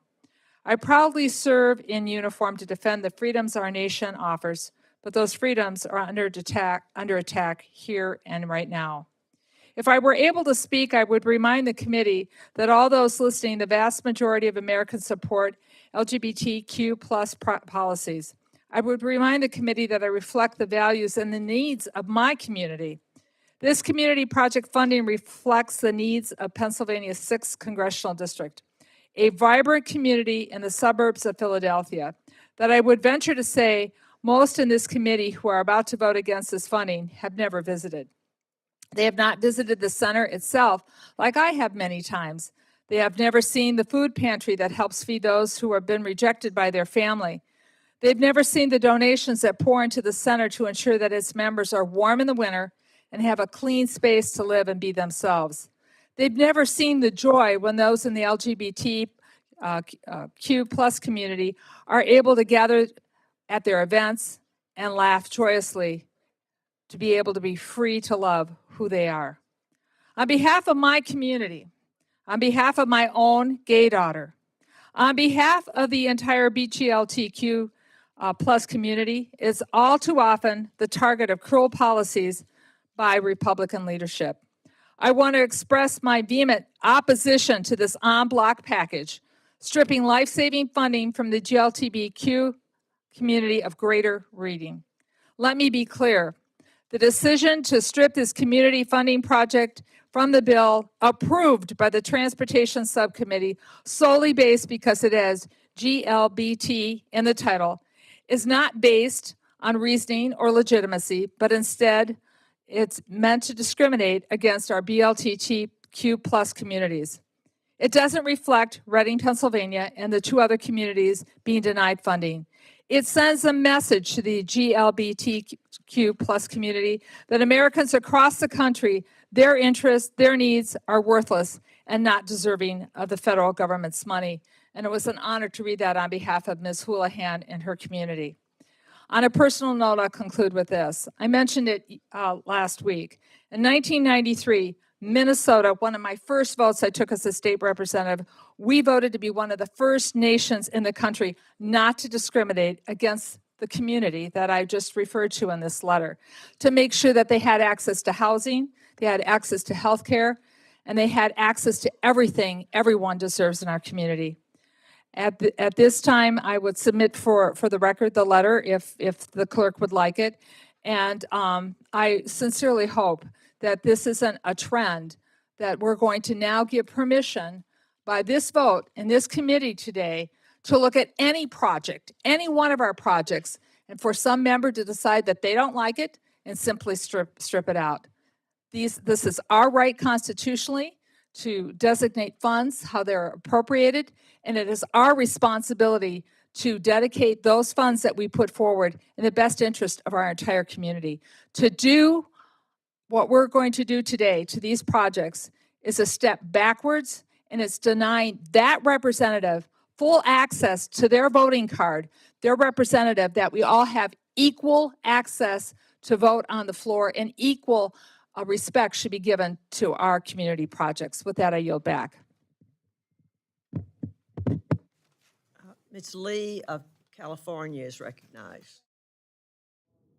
First of all, I strongly oppose this amendment, and I can't believe that the chairman believes that this amendment is not discriminatory. I thought I knew you better, Mr. Chairman, because we talk about not discriminating against anybody, and I know your values, and so I'm really quite shocked and dismayed that this would come before us. Secondly, Madam Chair, I hope that you don't think LGBTQ plus is that is an offending word, because this amendment, quite frankly, says that very clearly, that it's an offending word. This amendment, and let me tell you, I'm saying this as an African American. This amendment dehumanizes people, human beings.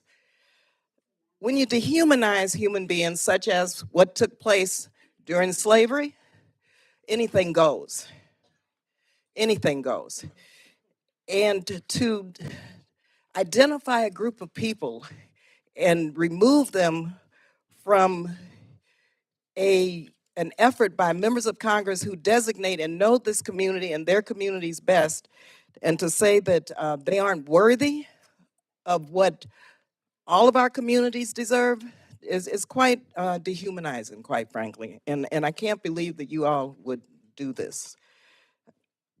And to Mr. Pocan, you said, I guess you said you didn't know that, no, you said you don't think that you thought that we are above this. Well, I don't think we are. Maybe this side of the house is. But these amendments keep coming up over and over and over again. And at some point, we've got to believe what you say. And we've got to believe that you do believe it's right to discriminate against certain people. Because over and over and over again, this comes up. And so I just have to say, quite frankly, that members of Congress, we all decide which organizations need the services, the support, the jobs, which services need our help, which community groups, which constituencies need our help as their federal representative. And to dehumanize people by saying that we, first of all, don't believe that they deserve it, and then secondly, they don't deserve it because you don't believe that they really deserve what every other human being deserves, is a slippery slope that you all are on, and I hope you don't vote for this amendment. Madam Chair, thank you very much. I'm wrong and rise and strong. And in strong support of the gentleman from Wisconsin's remarks. I've noticed that there's not a lot of attention being paid to this debate. That's sad. And I certainly hope this is not a partisan vote, because if it is, that will be even sadder.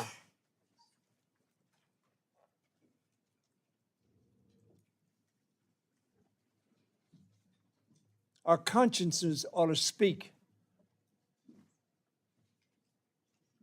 to the motivation of this amendment.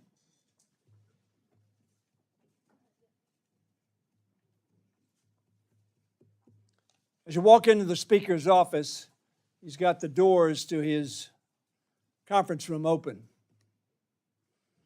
As you start down the hall, you see a very large, compelling picture of Abraham Lincoln.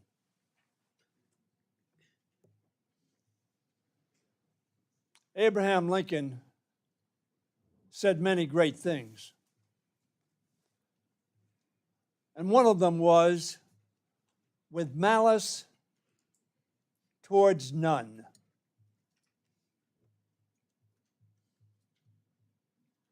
He didn't put a parentheses except for gays, or parentheses except for blacks, or parentheses except for Italians or Jews or Irish or even Danes. With malice towards none. The other day I quoted George Wallace. who after losing election for governor and trying to make sure he didn't lose another one said, segregation today, segregation tomorrow, segregation forever. He lived to regret that statement. And in fact, the African American community, when he last ran for governor, because he had recanted and apologized for that sentiment,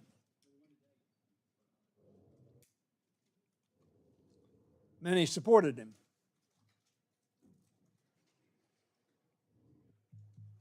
Now, some of you use a phrase that is offensive to some of your colleagues. It's rhino. Republican in name only. I've coined a new phrase. It's Plenos. The party of Lincoln in name only. With malice toward none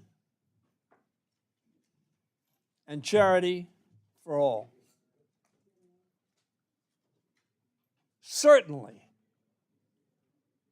this committee ought not to reflect what this amendment reflects.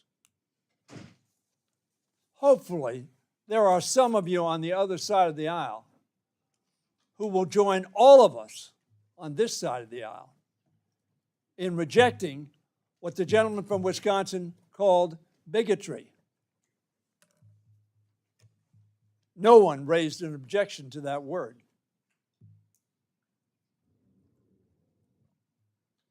I hope, my colleagues,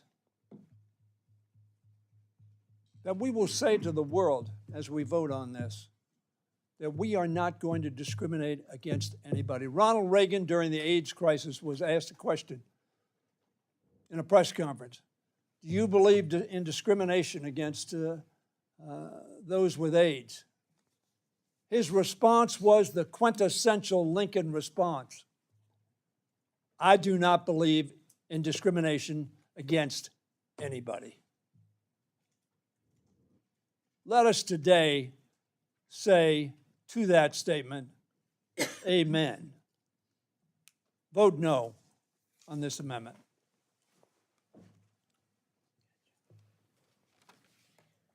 Ms. Wasserman Schultz is recognized.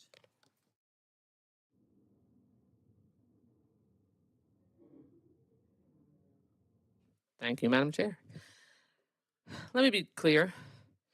The decision to strip 3 community project funding projects, which is unprecedented, for reaching in for one side to reach in to the minorities community funding projects, which we typically allow each side to make decisions about which projects are funding after the ratios and the proportion is decided.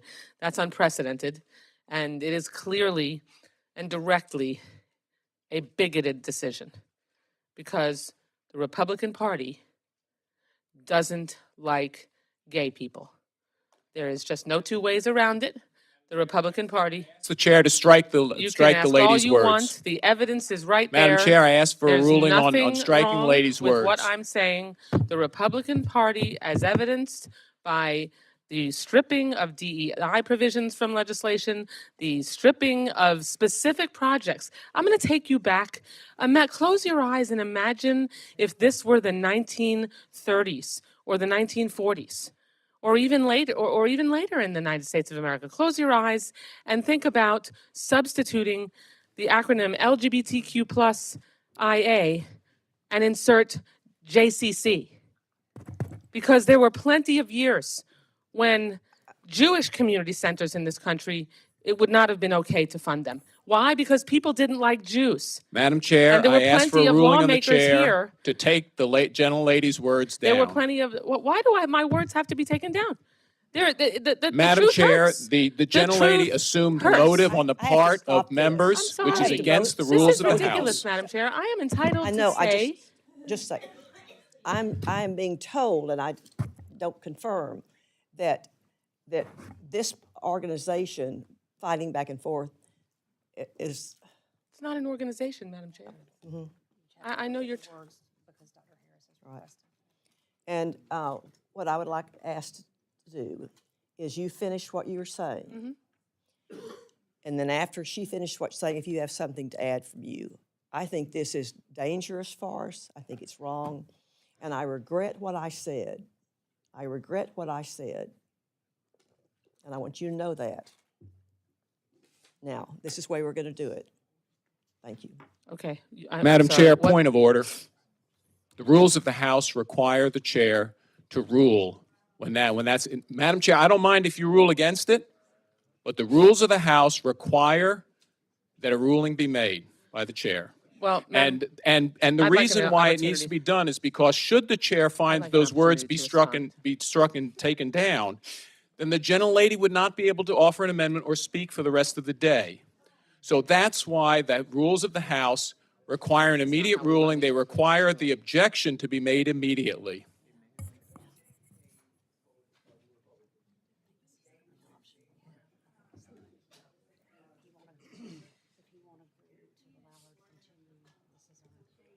Madam Chair? Madam, Yes. Madam Chair, we don't have a parliamentarian here, if I understand. The chair has not made a ruling. If the chair was to rule, a motion to take, then once the chair rules on something, then there'd be another motion? Or is there a motion on the floor, and is it a motion that we can table? But we do not have a parliamentarian in the room right now. I don't have a copy of the rules in front. If this is a motion that's in order, I want to know if it's a motion, if the motion to table would be in order. Madam Chair, point of order is that I have not made a motion. A motion is not required. A request is made under the rules of the House for the chair to make the determination, and that ruling, of course, could be subject to an appeal of the chair, but it is not a motion. That's not the way the House rules operate. Madam Chair, I move that the committee now recess subject to a call of the chair.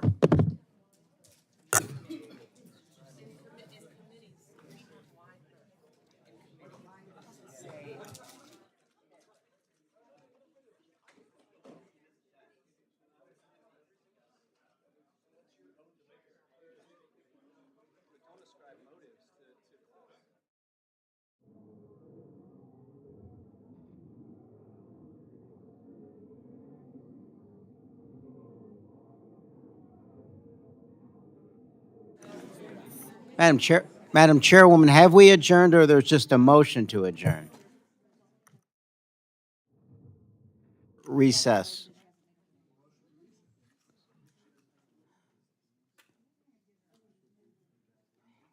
Hang in there, folks. You don't want to miss the next chapter. Mr. Cole has moved to adjourn the meeting, and I agree. Recess the meeting. Recess the meeting. Just do just the questions on the motion. The questions on the motion, all those in favor say aye. Aye. All those opposed say no. In the opinion of the chair, the ayes have it, and the motion is agreed to.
Recessed until 3 o'clock.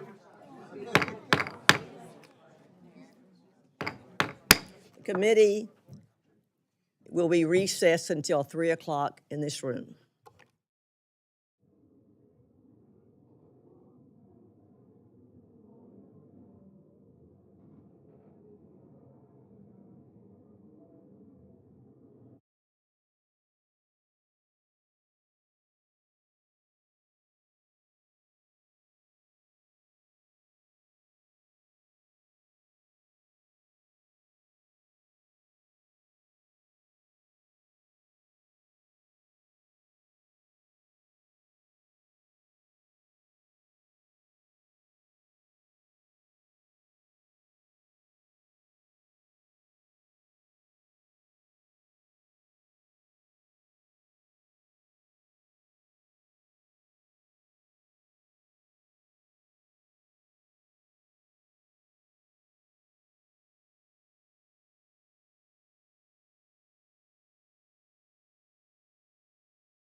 Before we start, I know there are strong feelings on this topic. I ask members to be respectful of each other, and we can get this done and through this debate, and I'd appreciate that very much.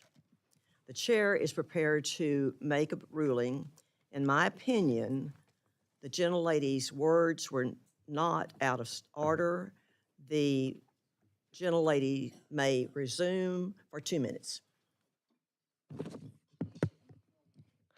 Thank you, Madam Chair. Let me be clear. The move to strip 3 community project funding requests that the T-HUD subcommittee already approved just because they go to LGBTQ plus communities is not based on any kind of reasoning or budgeting. It's based on bigotry. Any reasonable person observing these proceedings and observing the constant barrage of amendments and attacks on the LGBTQ plus community coming from the Republicans on the House floor, in committees throughout this entire process, could only conclude that Republicans don't like gay people. This kind of decision not only sends a cruel message to millions of LGBTQ plus Americans that their needs are not worth funding, but it also sends a clear but ugly signal to the entire world that America's House is now governed by hatred and bigotry. We should not stain this committee's work with such a message. As my colleague, Congressman Pocan, said earlier, it is beneath us. Poll after poll after poll shows that most Americans, Democrats, Republicans, and independents support our LGBTQ plus family, friends, and neighbors.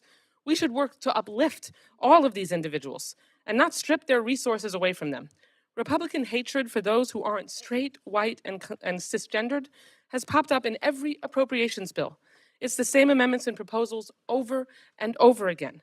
Now they want to strip funding for LGBTQ plus senior housing and community centers, which offer critical resources like HIV testing, career development, and mental health services. How far will this bigotry and hatred go? Again, I ask you to close your eyes and take yourself back to as if it were the 1930s or 40s and substitute the acronym LGBTQ plus for JCC or for African American community centers. This is the bigotry of the moment. It was okay back then for most people to discriminate against Jews and African Americans. And now, unfortunately, Republicans believe that it's okay to erase gay people and their lives and their livelihoods and their quality of life. Well, I won't stand for it. We won't stand for it. We just had to recess because Mr. Harris was triggered that Ms. DeLauro said Republicans were caving to right-wing terrorists. No one was disparaging individuals. What this process is doing is it is attempting to ruin the lives of an entire people in this country who deserve just as much attention and resources and prioritization as anyone else. This latest attempt to strip funding from a persecuted group is just another example of craven submissiveness to right-wing extremists, and it's shameful. This committee and the nation is better than that. Thank you, Madam Chair, for your indulgence. I yield back the balance of my time.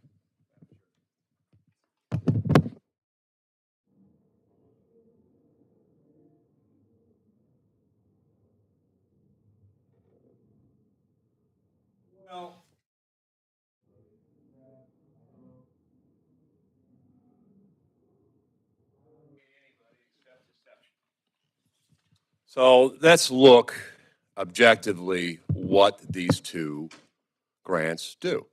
All right. The LGBTO Center of Greater Reading. So what it does is it provides counseling services for HRT, which is hormone therapy, and gender-affirming surgery referrals, hormone therapy and gender-affirming surgery, diagnostics of gender dysphoria, adequate support, and HRT and top surgery, top and bottom surgery. That's what it does. So the question is, should taxpayers pay for this? The answer is no. Secondly, the William Way LGBT Community Center. Well, what does this do? How about support Young Communist League of Philadelphia. Let's go further. This is the schedule of events. Let's see. Band book giveaway, rally against Moms for Liberty, dance party, rally against Mom for Liberty 2, fabulous families, and Mr. Philly Drag King himself. So should American taxpayers pay for this? The answer is no. An appropriation also should be appropriate. This has nothing to do with discrimination over a class of citizens or people or race. It has to do with an ideology and whether or not the taxpayers should have to pay for it. Clear and simple. To suggest it's anything else is simply a political theater. So with that, I yield back. Mr. Underwood is recognized. Miss. Thank you, Madam Chair. Mr. Zinke raised a few points. I just want to note that what he outlined was First Amendment protected free speech, and that is the responsibility of the taxpayers to ensure that all Americans have those protections as granted under our Constitution. It's really important for this committee to remember that, even if it's something that you don't agree with. We have affirmed that time and again here in this chamber, and I want us to remember that as we continue forward today. I have a statement on behalf of Congresswoman Ayanna Pressley, who represents Massachusetts' 7th Congressional District. She says, to be clear, the PRIDE, a senior housing project, meets the stated requirements of the community project funding guidance of the committee and would meet a critical need in the Massachusetts 7th Congressional District. It is unconscionable that members of the Republican majority on the committee would hold senior citizen-specific housing hostage and continue the dangerous national trend of targeting the LGBTQ community through a process that is intended for our districts and communities to advocate for the projects we see as the highest impact. This move by Republicans is blatant homophobia designed to attack our most vulnerable seniors. Thank you, and I yield back. Mr. Kilmer is recognized.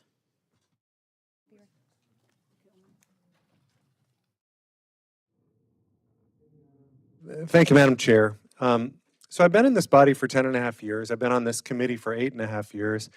It's rare for me to rise with a level of sadness to speak on an amendment. I've been asked to share a statement from Congressman Brendan Boyle, if I may, Madam Chair. He wrote, "The William Way Community Center is a historic building that has been a beacon of hope and support for Philadelphia's LGBTQ community for decades. It's provided vital social services, including employment counseling, meals for seniors, and many other resources. The William Way Center clearly qualifies for community project funding based on the merits. The only reason why it is now being targeted to lose these dollars is because of disgusting and ugly bigotry." He says, "I condemn those House Republicans for voting to strip away funding for the William Way Center. It is disturbing that House Republicans have chosen this dark path. Discrimination on the basis of sexual orientation is wrong." Now, I was asked to share that from Brendan Boyle, but I'm not just rising for him and for his constituents. I'm rising for mine too, including my 2 kids, Sophie and Avon. They were 3 and 6 when I got here, and during the years that I've served, I've tried to help them understand what happens here. In fact, every time I get on an airplane, I write them a letter and try to explain, this is what's happening in Washington, D.C. and how it affects your lives. Madam Chair and Mr. Subcommittee Chair, I don't know what to say to them about what we're doing in committee today. What would you have me tell them? That a project would be stripped of funding because a community center served folks in the LGBTQ community. That someone's orientation or identity, who they are or who they love, in the eyes of some in this body, would disqualify people from being able to have a community center or have housing. Today's action in this committee sadly makes the case for why members of the LGBT community want a safe space, want a supportive space, want a community center. My own kids have felt that need. So what would you have me tell them? Well, here's what I will tell them. I will tell them that sometimes Congress does the wrong thing. I will tell them that sometimes making progress is really hard and we have setbacks. I will tell them that there are people who you respect who can let you down. I will tell them that there are good people who will keep fighting for them and for the principle of equality. As we consider this amendment, as each of us considers our vote, know that our kids are watching. I know what I'm going to tell my kids. Ask yourselves what you will tell yours. I yield back.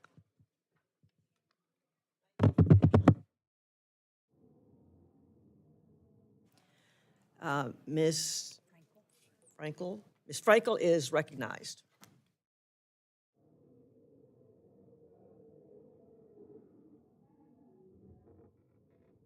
Tell you what, after listening to this debate, I think I need therapy. All right. We probably all need therapy. All right. Anyway, listen, my grandmother used to say, you know, my grandmother used to say, if you can't stand the heat, get out of the kitchen. All right. And I just want to say, in all due respect, parliamentary emotions are not going to hide the truth, not going to hide the truth of a very serious debate. Because I would respectfully suggest that the people who are being harmed by a violation of their rights is the millions of LGBTQ plus Americans and their loved ones who are now being subjected to congressionally directed bullying and degradation of human rights. Striking funding for the LGBTQ centers is cruel and wrong. Did you know that those youth report higher rates of intimidation and skipping school to avoid threats from their classmates, and has led to serious mental health issues and higher rates of suicide? The projects that Republicans are now looking to fund in this bill are supportive community hubs that lessen the harm for our lesbian and gay community, young people, and the seniors who have suffered from years of harassment, homophobia, and bigotry. And some have spent decades hiding who they are for their own safety and have only recently felt secure enough to be themselves and love who they love in the open. Imagine that, not being able to let people know who you are and how joyous it was. It was joyous in recent years when finally there were huge steps to recognize the rights of our LGBTQ friends. And now we're going backwards. A new extreme United States Supreme Court decision, and some in our midst, I'm not going to say who, I don't want to hurt any feelings, but some in our midst want to score political points by hurting the LGBTQ people any chance they get. And I want you to know I have a beautiful center in my district called Compass, one of the largest community centers in Florida and all the Southeast United States. Their mission is to engage, empower, enrich the lives of our LGBTQ plus people and those impacted by HIV and AIDS. They want to create healthy and inclusive space for youth, young adults, and senior members through programming, education, opportunities for community members to be seen and heard. They have a library, community space, or they offer HIV testing and health services. Compass, like the three projects this amendment defines, is a critical, safe space and hub for the LGBTQ plus community. It saves lives, it gives hope, and makes a community a better place in which to live. So shame, shame, shame. Shame, shame, shame. It sounds like a song, doesn't it? That my colleagues who are not Democrats, I'm not saying who they are, but they're not the Democrats, would attempt to rip away funding from these three qualified projects just to appease the most prejudice in our society. You know what Uganda, Iran, and North Korea have in common, among other things? They all make homosexuality illegal. Sometimes imprisoning, sometimes the death penalty. And I say that America is much better than that. And I urge all the good people, there's a lot of good people in here, I urge all the good people to vote against this amendment. And I yield back. Thank you. Mr. Cole, recognized for 1 minute to close. I move adoption of the amendment. Yield back. All those in favor say aye. Aye. Those opposed say no. No. In the opinion of the chair, the ayes have it, and the amendment is adopted. We ask for a recorded vote, please. Recording has been requested. All those in favor of a recorded vote, raise your hands, which you're doing. Thank you. A sufficient number is in support. A recorded vote is ordered. The clerk will call a roll.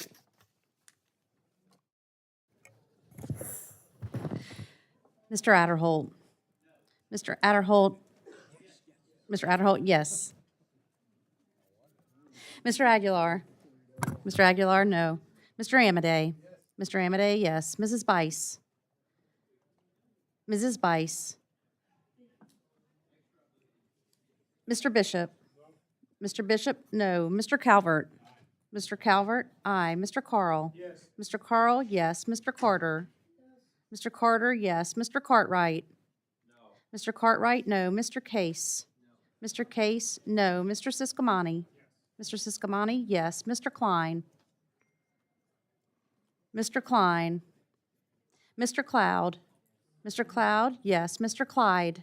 Yes. Mr. Clyde, yes. Mr. Cole. Yes. Mr. Cole, yes. Mr. Cuellar. No. Mr. Cuellar, no. Ms. DeLauro. No. Ms. DeLauro, no. Mr. Diaz-Balart. Mr. Diaz-Balart. Mr. Elzey. Mr. Elzey. Mr. Espaillat. Mr. Espaillat, no. Mr. Fleischman. Mr. Fleischman, yes. Ms. Frankel. Ms. Frankel, no. Mr. Franklin. Mr. Franklin, yes. Mr. Garcia. Mr. Garcia. Mr. Gonzalez. Mr. Gonzalez. Ms. Granger. Yes. Ms. Granger, yes. Mr. Guest. Mr. Guest, yes. Mr. Harder. No. Mr. Harder, no. Dr. Harris. Dr. Harris, yes. Mrs. Henson. Mrs. Henson, yes. Mr. Hoyer. No. Mr. Hoyer, no. Mr. Joyce. Mr. Joyce, yes. Ms. Capter. All persons are equal. I vote no. Ms. Capter, no. Mr. Kilmer. No. Mr. Kilmer, no. Mr. LaTurner. Aye. Mr. LaTurner, aye. Ms. Lee of California. Ms. Lee of California, no. Ms. Lee of Nevada? No. Ms. Lee of Nevada, no. Ms. Letlow? Ms. Letlow, yes. Ms. McCullum? Ms. McCullum? Ms. Ming? No. Ms. Ming, no. Mr. Molinar? Yes. Mr. Molinar, yes. Mr. Morelli? Mr. Morelli? Mr. Newhouse? Mr. Newhouse? Ms. Pingree? No. Ms. Pingree, no. Mr. Pocan? No. Mr. Pocan, no. Mr. Quigley? No. Mr. Quigley, no. Mr. Reschenthaler? Aye. Mr. Reschenthaler, aye. Mr. Rogers? No. Mr. Rogers, aye. Mr. Rupersberger? No. Mr. Rupersberger, no. Mr. Rutherford?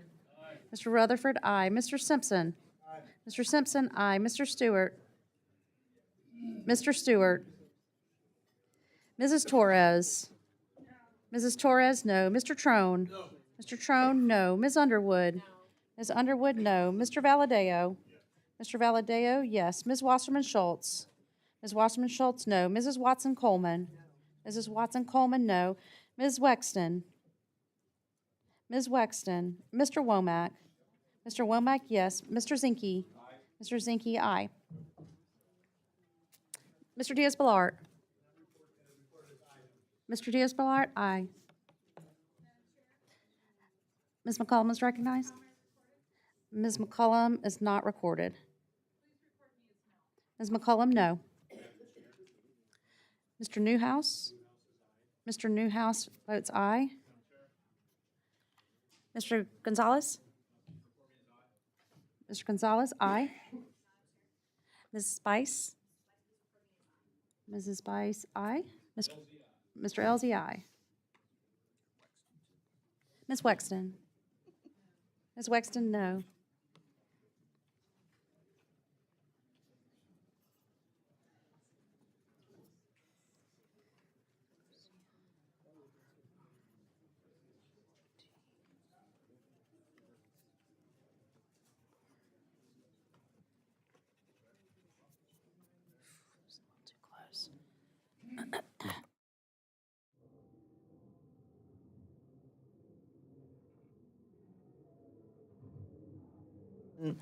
Any member wish to record their vote or change their vote?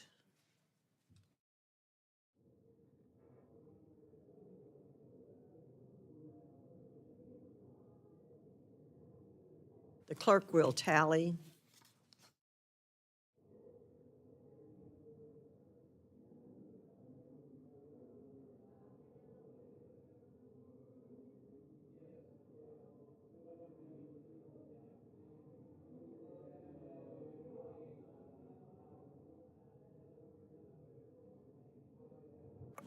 Mr. Klein?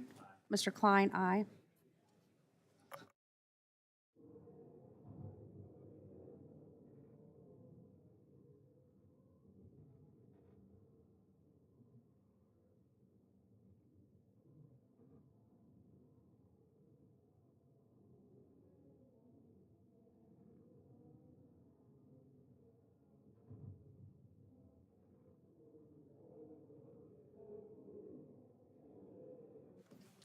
On this vote, the ayes are 32, the noes are 26. The amendment is adopted. Madam Chairwoman. Madam Chairwoman, Yes, I have an amendment at the desk. yes. I ask unanimous consent to dispense with the reading.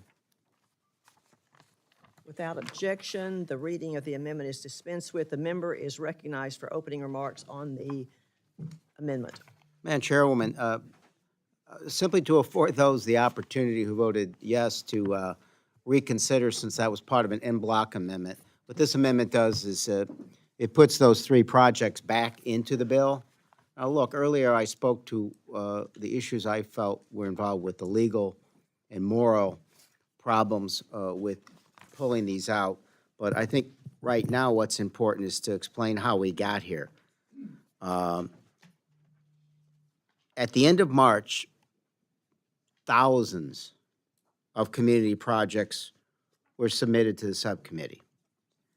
On a bipartisan basis, they were all vetted, including what they actually do.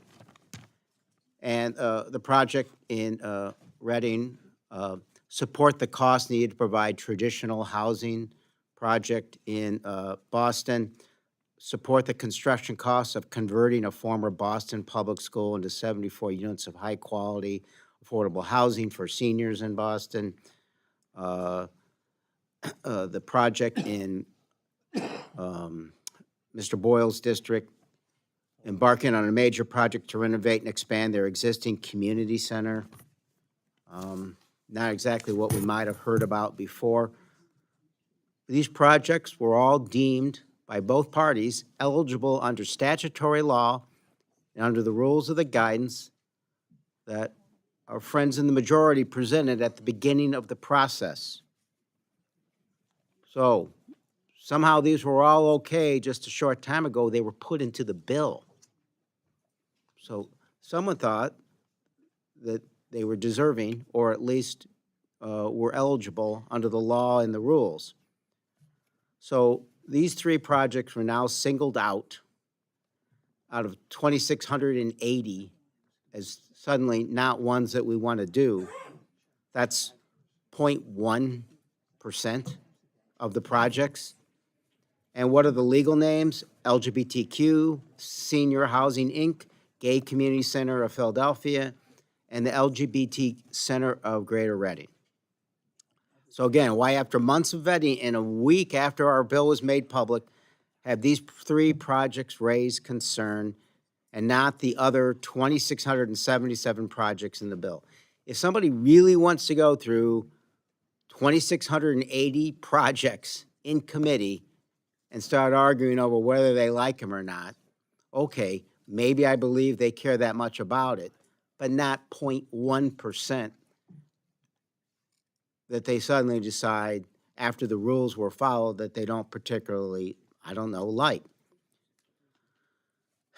It begs the question, if these organizations didn't explicitly include LGBT in their titles, would they have been okay? Did someone actually do a search? Is there software out there that says, find the LGBTQ terms, phrases, or whatever in a title? Is this going to be part of the process as we go on? Are we now, and frankly, the majority, forcing organizations in the future to consider hiding their identities for federal funding? Are we reconstructing the closet here? We can't ignore this community, or worse, retract funding because of whatever the culture war of the day is. We need to celebrate this community and acknowledge the hate and the prejudice they've faced. We shouldn't reinforce that hate and prejudice. We should stand behind the community, and I ask that you support this amendment.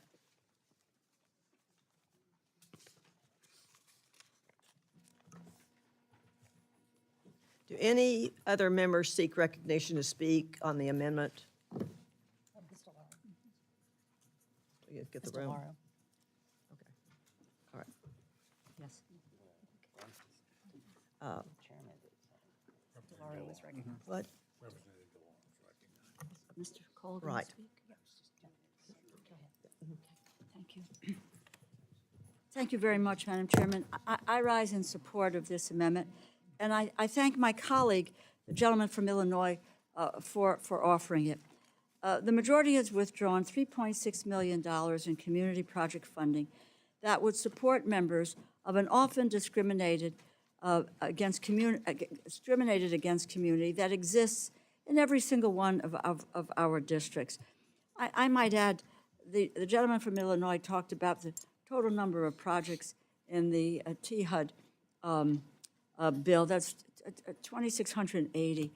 Overall, between Democrats and Republicans, there are 5,067 projects. We had 215 Democrats who submitted projects, 154 Republicans who submitted projects. And yet, here we are discussing these three individual projects. But what's interesting is that all three CPF requests eliminated in the Republican amendment meet all of the statutory requirements and the guidelines that our Republican colleagues issued to every single member, and they were deemed eligible. They passed muster. Their only fault is that the recipients have LGBTQ or gay in their name. The LGBT community, which is not a protected class under the Fair Housing Act, has historically faced discrimination when seeking housing, and that discrimination continues to this day.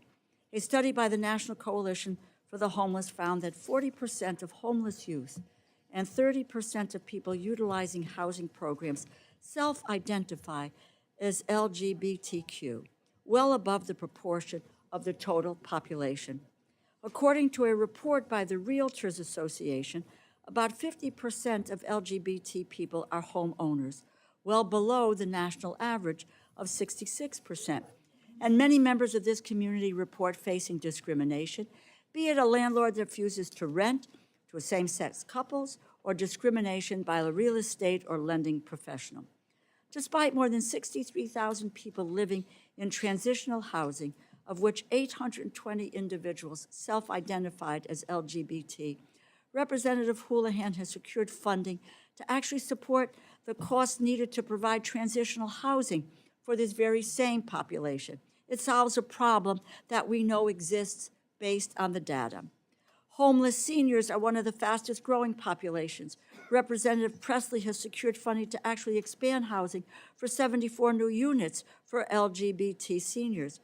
Furthermore, according to the Realtors, an astonishing 54% of LGBT Real Estate Alliance members and 70% of those aged 55 to 64 are concerned about facing discrimination if and when they seek senior living. Again, solving a problem that we know exists based on data.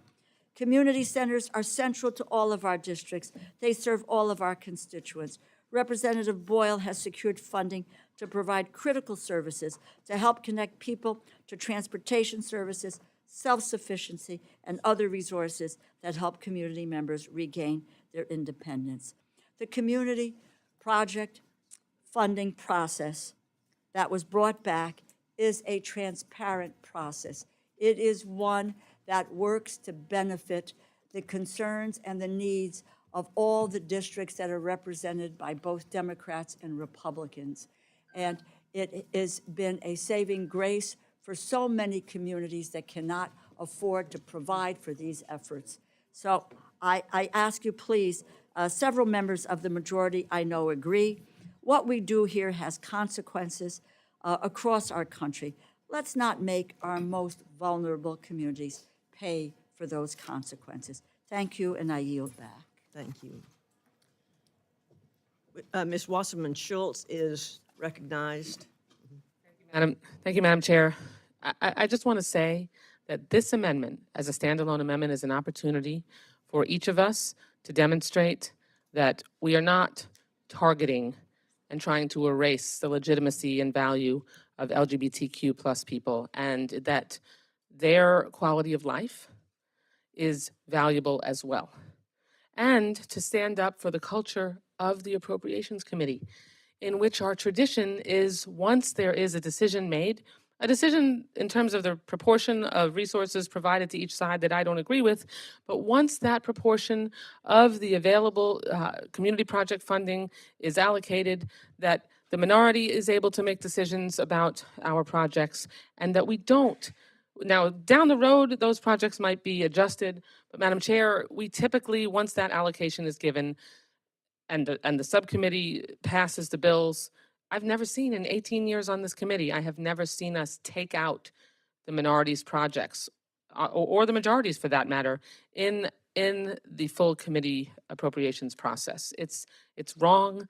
It's targeting a community specifically. It seems, there's no other way to interpret that. It seems intentionally bigoted and targeting one particular group of people because you don't like their lifestyle. And that's just not how we do things here. If you wanted at the beginning of the process, make a rule that we're not going to take any LGBTQ plus projects. That would be wrong, but at least it would be an understood thing, and that bigotry would be sort of stamped right at the beginning. But these projects were there, they came out of the subcommittee, and now they're being yanked for no other reason, seemingly, except to promote bigotry. And it's just wrong, and it's not in line with how we do things in the Appropriations Committee. And I hope that we can get back to the culture of our committee, working together to try to get things done to improve people's quality of life. Thank you. I yield back. And I urge members to vote against, vote for the amendment. Just a second.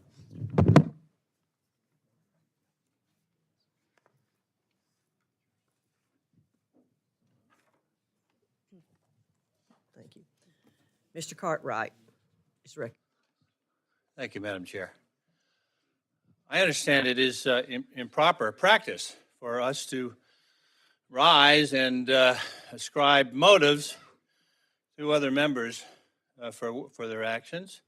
And so at this time, I would like to yield the floor to anyone who intends to vote against this amendment so that you can speak for yourselves.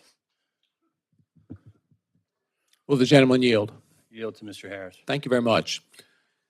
And as the committee will know, I didn't rise to object to the gentlelady's words just concluded, but she ascribed bigotry as a motive to members who support this amendment. And according to the rules of the House, we shouldn't allow that to occur in this committee, but that's not what I'm rising about. I'm rising about talking about these specific community groups. The first one in Reading, Pennsylvania. It has social and support groups for 7-year-olds. I guess to groom 7-year-olds. Because why else would you have it? It's not for adults. It's not an adult group. Go to their website. They say right on it proudly. Social and support group for 7-year-olds. The same group that promotes hormone replacement therapy and gender-affirming surgery referrals. I don't know what goes on in those support groups. They might be doing that in those support groups. And I'll be darned if I want taxpayer dollars going to funding 7-year-olds getting this. But and the gentleman, Mr. Zinke, talked about the William Way LGBTQ Community Center. I don't mind if it's a community center that supports LGBTQ adults. But that's not what this center does. This center promotes on its website the events against the Moms for Liberty, who, oh, by the way, have First Amendment rights to protest, right? I assume Moms for Liberty, who don't want LGBTQ grooming in school curriculum, have a right. They promote protests sponsored by the Young Communist League. I know we have First Amendment rights, but let me tell you something, ladies and gentlemen. If the Ku Klux Klan applied for one, we'd hear an uproar from the other side. That's a First Amendment right. So I guess some First Amendment rights aren't okay, and some are. But let me tell you something. As a person whose parents came from communist countries, I don't want a taxpayer dollar to anything that promotes the Young Communist League in Philadelphia. Now, the gentleman from Maryland mentioned Ronald Reagan quote about discrimination. I do not believe discrimination against anyone. Well, the third group, the LGBTQ senior housing, and look, there probably is bias that exists. But the answer to discrimination is not more discrimination. And to live in this, remember, we're sending taxpayer dollars to this organization to have housing where the requirement is you have to be LGBTQ or an ally. So if you happen to disagree, you don't get these publicly funded dollars. You can't participate in that. These centers are 0 for 3. They groom young children. They support the Young Communist League of Philadelphia. And they discriminate against people who don't share their viewpoint. And that's wrong on either side. It's wrong on one side, it's wrong on the other side. So I thank the gentleman for yielding me his time, and I yield back the gentleman the time.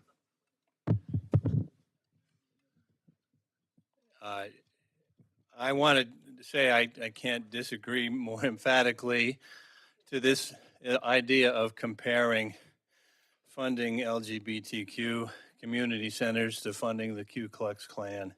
I yield back, Madam Chair.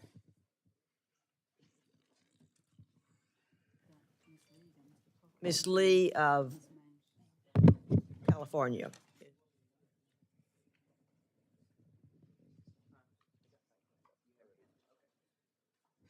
Thank you very much, Madam Chair. I rise in strong support of Ranking Member Quigley's amendment to strike the grab bag of Republican policy writers in this bill. Once again, Republicans have taken a meat axe to programs designed to advance equity and fairness. For generations, federal highway investments have divided communities and, quite frankly, damaged lives. This is, excuse me, Madam Chair, is this the amendment that strikes the writers? It puts them back in, the 3, including California high speed. Yeah. No? Okay. Okay, excuse me. I'll yield back. Okay, thank you. Mr. Pocan, Mr.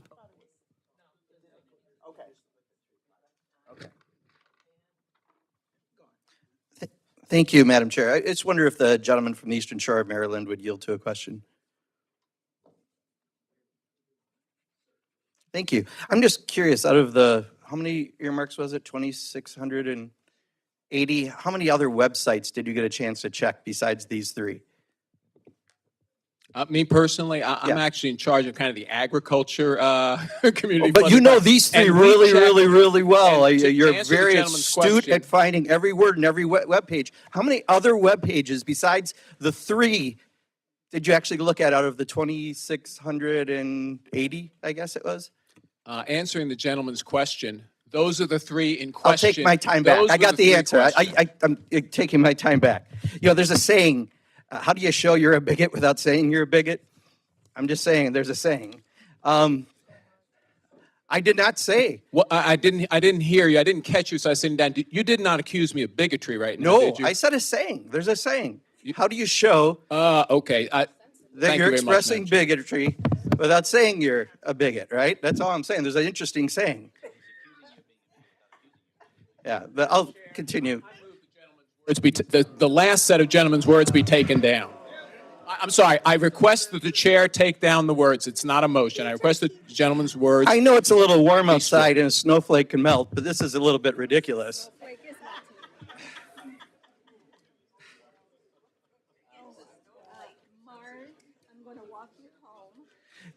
Tell you what, Madam Chair, I'm going to save you some time because I actually respect the members here, even members who don't respect me. Because clearly, when you accuse a group of grooming kids for having a support group, you don't know what the hell you're talking about. I will take back saying, how do you know you're a bigot without saying you're a bigot, because I think it's self-evident and I don't need to put the words Madam out Chair, there. I ask that those words be taken down because Oh. they are not striking the gentleman. He did not move to take down his words. He merely moved to explain them.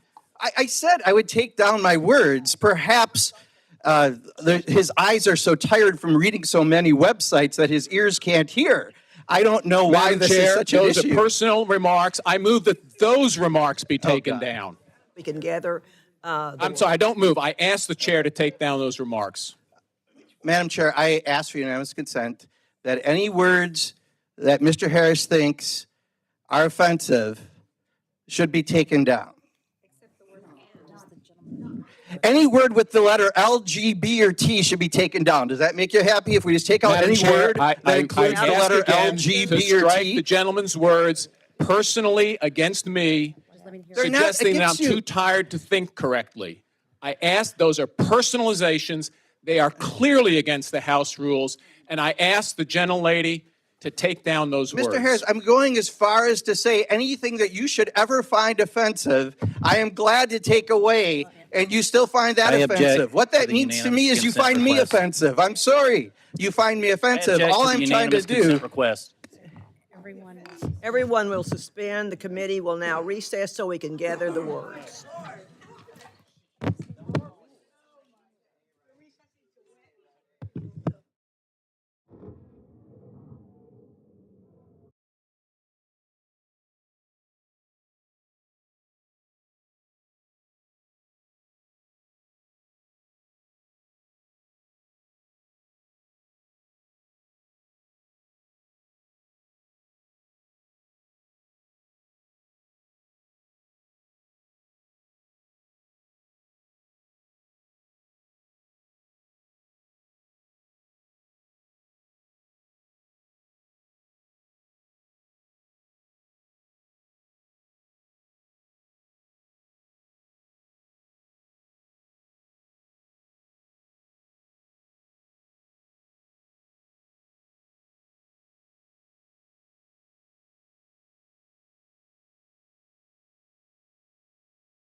Thank you.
Committee will come to order.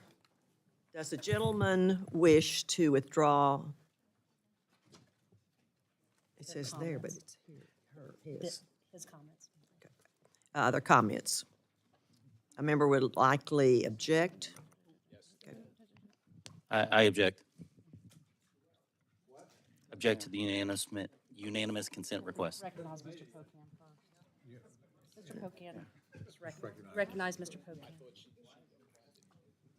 Yeah, just say recognize Mr. Pocan. Mr. Pocan is recognized. Thank you, Madam Chair. I was going to ask for unanimous consent to bring cheese curds tomorrow, but I already heard an objection, so I guess I won't. But I will also ask for unanimous consent for the offending words to be withdrawn. I object. There's an objection. The clerk will report the words. Perhaps his eyes are so tired from reading so many websites that his ears can't hear.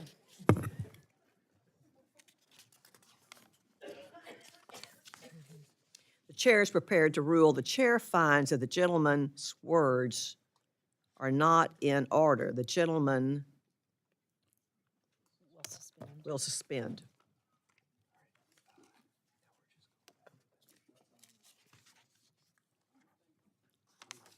Mr. Quigley is recognized for 1 minute to close.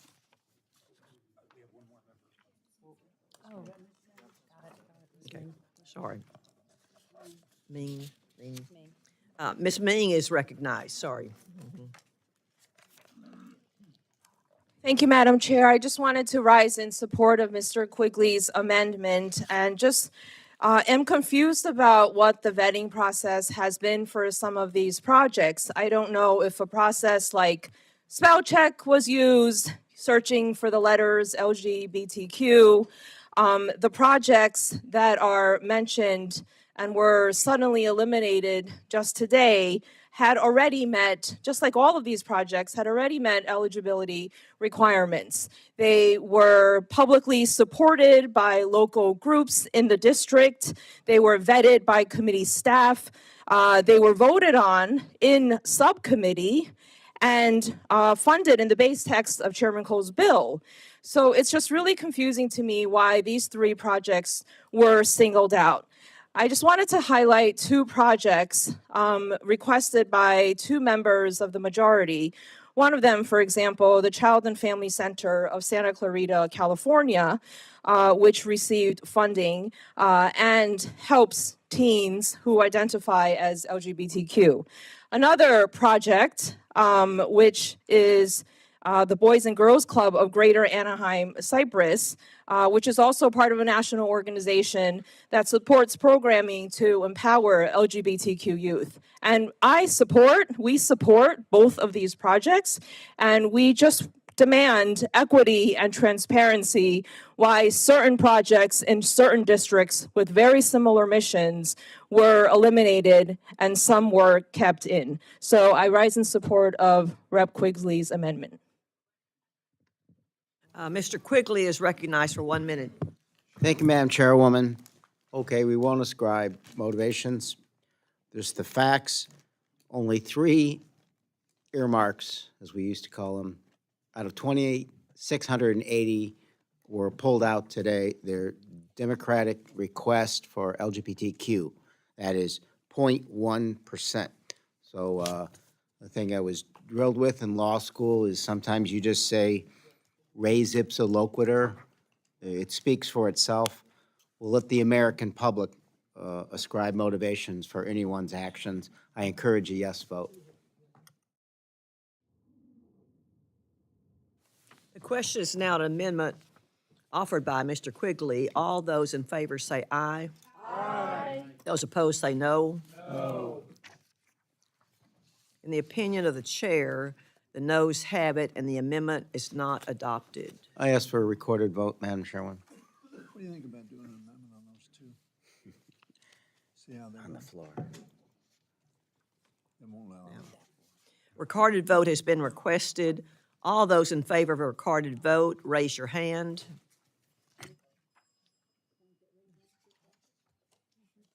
a sufficient number in support, a recorded vote is ordered. The clerk will call the roll. Mr. Adderholt. Mr. Adderholt. Mr. Aguilar. Mr. Aguilar, aye. Mr. Amadei. Mr. Amadei. Mrs. Bice. Mrs. Bice, no. Mr. Bishop. Mr. Bishop, aye. Mr. Calvert. Mr. Calvert, no. Mr. Carl. Mr. Carl, no. Mr. Carter. Mr. Carter, no. Mr. Cartwright. Mr. Cartwright, aye. Mr. Case. Mr. Case. Mr. Siscomani. Mr. Siscomani. Mr. Klein. Mr. Klein. Mr. Cloud. Mr. Cloud. Mr. Cloud, no. Mr. Clyde. Mr. Clyde, no. Mr. Cole. Mr. Cole, no. Mr. Cuellar. Mr. Cuellar, yes. Ms. DeLauro. Yes. Ms. DeLauro, yes. Mr. Diaz-Balart. Mr. Diaz-Balart, no. Mr. Elzey. Mr. Elzey, no. Mr. Espaillat. Mr. Espaillat, yes. Mr. Fleischman. Mr. Fleischman, no. Ms. Frankel. Ms. Frankel, yes. Mr. Franklin. Mr. Franklin, no. Mr. Garcia. Mr. Garcia, no. Mr. Gonzalez. Mr. Gonzalez. Ms. Granger. No. Ms. Granger, no. Mr. Guest. Mr. Guest, no. Mr. Harder. Mr. Harder, aye. Dr. Harris. Dr. Harris, no. Mrs. Henson. Mrs. Henson, no. Mr. Hoyer. Yes. Mr. Hoyer, yes. Mr. Joyce. Mr. Joyce. Mr. Joyce, no. Ms. Capter. Ms. Capter, yes. Mr. Kilmer. Mr. Kilmer, yes. Mr. LaTurner. Mr. LaTurner, no. Ms. Lee of California. Ms. Lee of California, yes. Ms. Lee of Nevada. Ms. Lee of Nevada, yes. Ms. Letlow. Ms. Letlow, no. Ms. McCullum. Ms. McCullum. Ms. McCullum, yes. Ms. Ming. Ms. Ming, yes. Mr. Molinar. Mr. Molinar, no. Mr. Morelli. Mr. Morelli, aye. Mr. Newhouse. Mr. Newhouse, no. Ms. Pingree. Ms. Pingree, aye. Mr. Pocan. Mr. Pocan, aye. Mr. Quigley. Aye. Mr. Quigley, aye. Mr. Reschenthaler. Mr. Reschenthaler, no. Mr. Rogers. Mr. Rogers, no. Mr. Rupersberger. Mr. Rupersberger, yes. Mr. Rutherford. Mr. Rutherford, no. Mr. Rutherford, no. Mr. Simpson. Mr. Simpson, no. Mr. Stewart. Mr. Stewart, no. Mrs. Torres. Mrs. Torres, aye. Mr. Trone. Mr. Trone, aye. Ms. Underwood. Ms. Underwood, aye. Mr. Valadeo. Mr. Valadeo, no. Ms. Wasserman Schultz.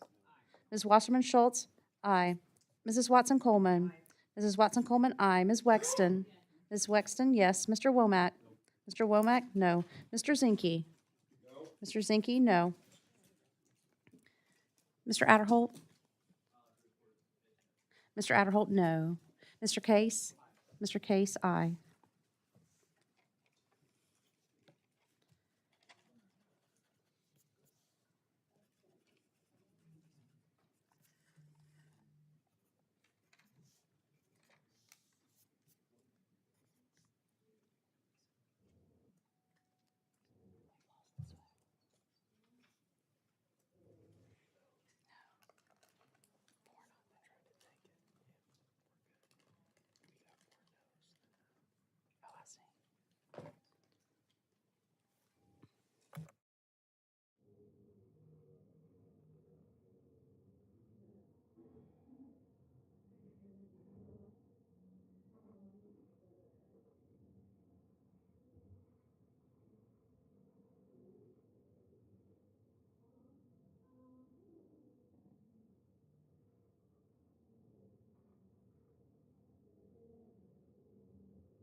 Does any member wish to record their vote or change their vote?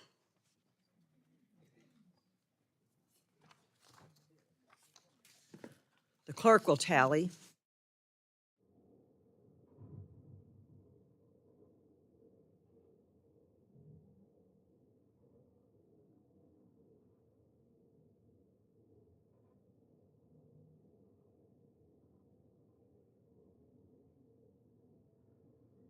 The ayes are 27, the noes are 30. The amendment is not adopted.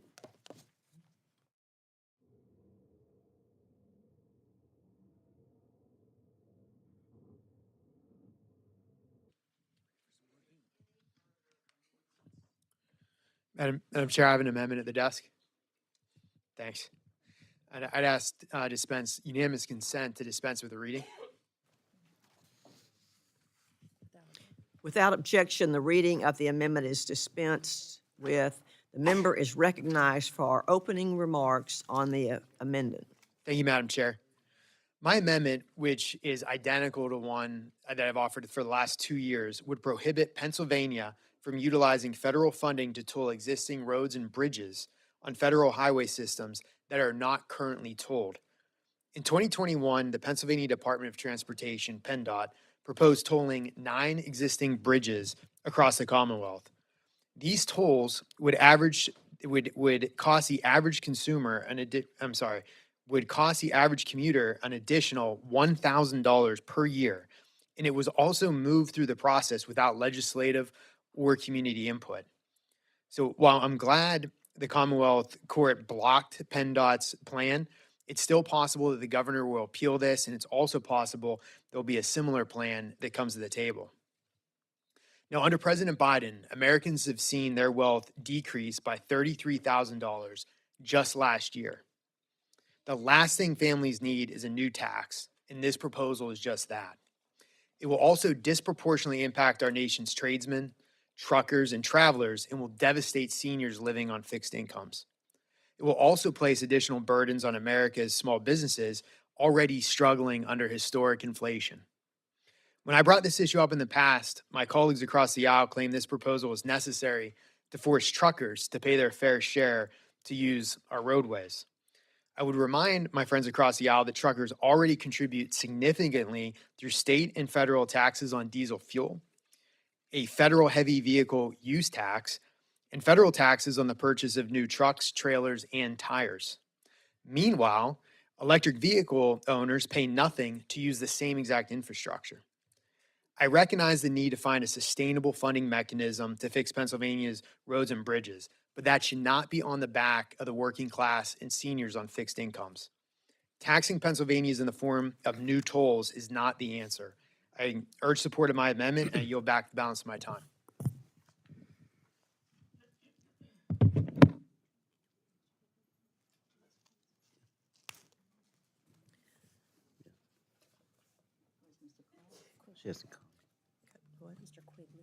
Mr. Quigley is recognized. Thank you, Madam Chair. I rise in opposition to the amendment. This amendment would preempt the Commonwealth's authority to make decisions on this issue at the local level where the authority currently lies. A long-term observer of the Hill would note that some days were for states' rights, some days not so much. Furthermore, any authority for states to impose tolls on federal aid highways under certain circumstances resides under the jurisdiction of the Transportation and Infrastructure Committee. Prohibiting any state from exercising its authority to toll roadways is outside the purview of the federal government and a top-down approach without regard for local, regional, and state decision-making. I urge my colleagues to oppose this amendment. Do any other members seek recognition to speak on the amendment?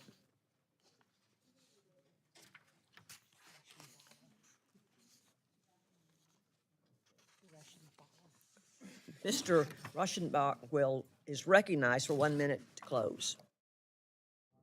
The closing is necessary. I'll yield back. Thank you. The question is now on the amendment offered by Mr. Reichenthal. All those in favor say aye. Aye. Those opposed say no. No. In the opinion of the chair, the ayes have it and the amendment is adopted.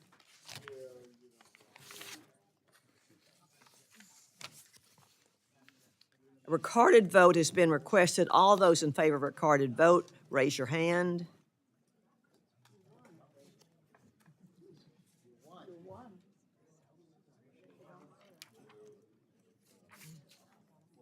A sufficient number in support. A recorded vote is ordered. The clerk will call the roll.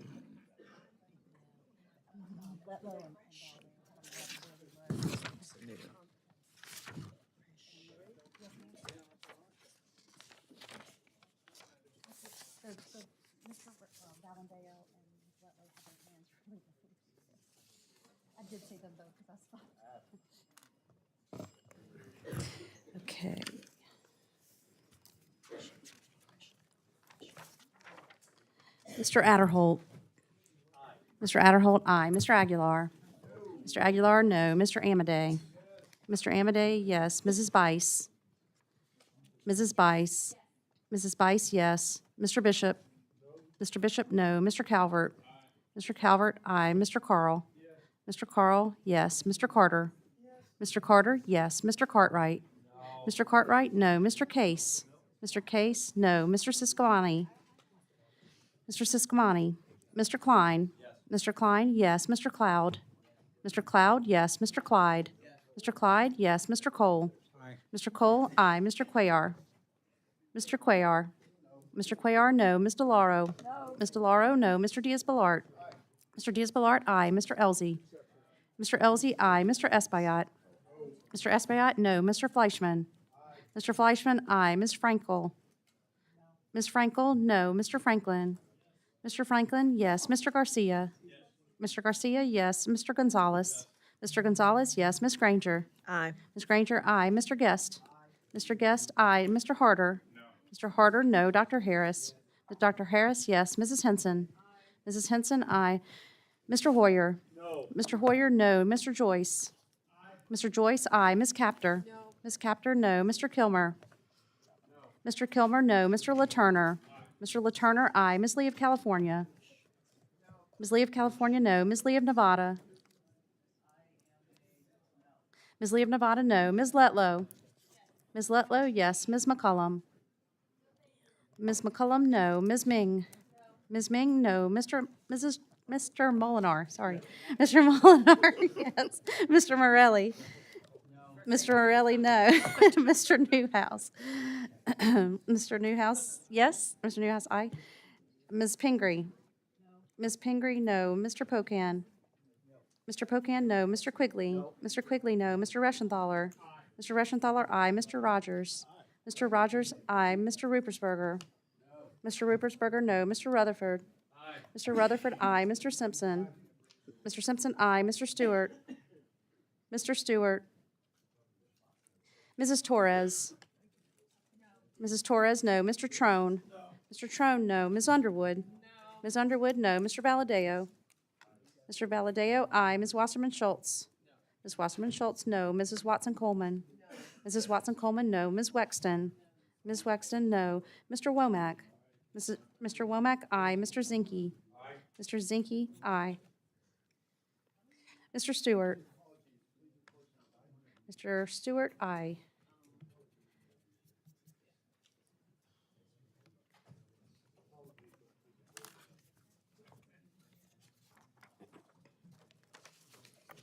Does any member wish to record their vote or change their vote?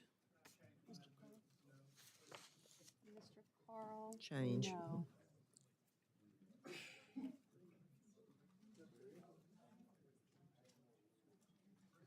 Did you get him?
On this vote, the ayes are 32, the noes are 28. The amendment is adopted.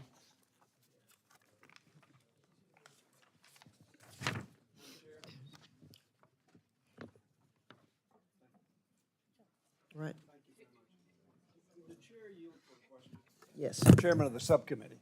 Yield for a question. Certainly. Mr. Cole, in light of what just happened, do you think this would be appropriate to apply the same standard to every one of the states that believes this is a good idea? I think members are free to challenge any projects they want to. Thank you. Are there any further amendments? Madam Chair, I have an amendment at the desk. Yes. Okay, thank you, Madam Chair. Ask for Lee amendment and ask for unanimous consent to dispense of the reading. Without objection, the reading of the amendment is dispensed with. The member is recognized for opening remarks on the amendment. Thank you very much, Madam Chair and members.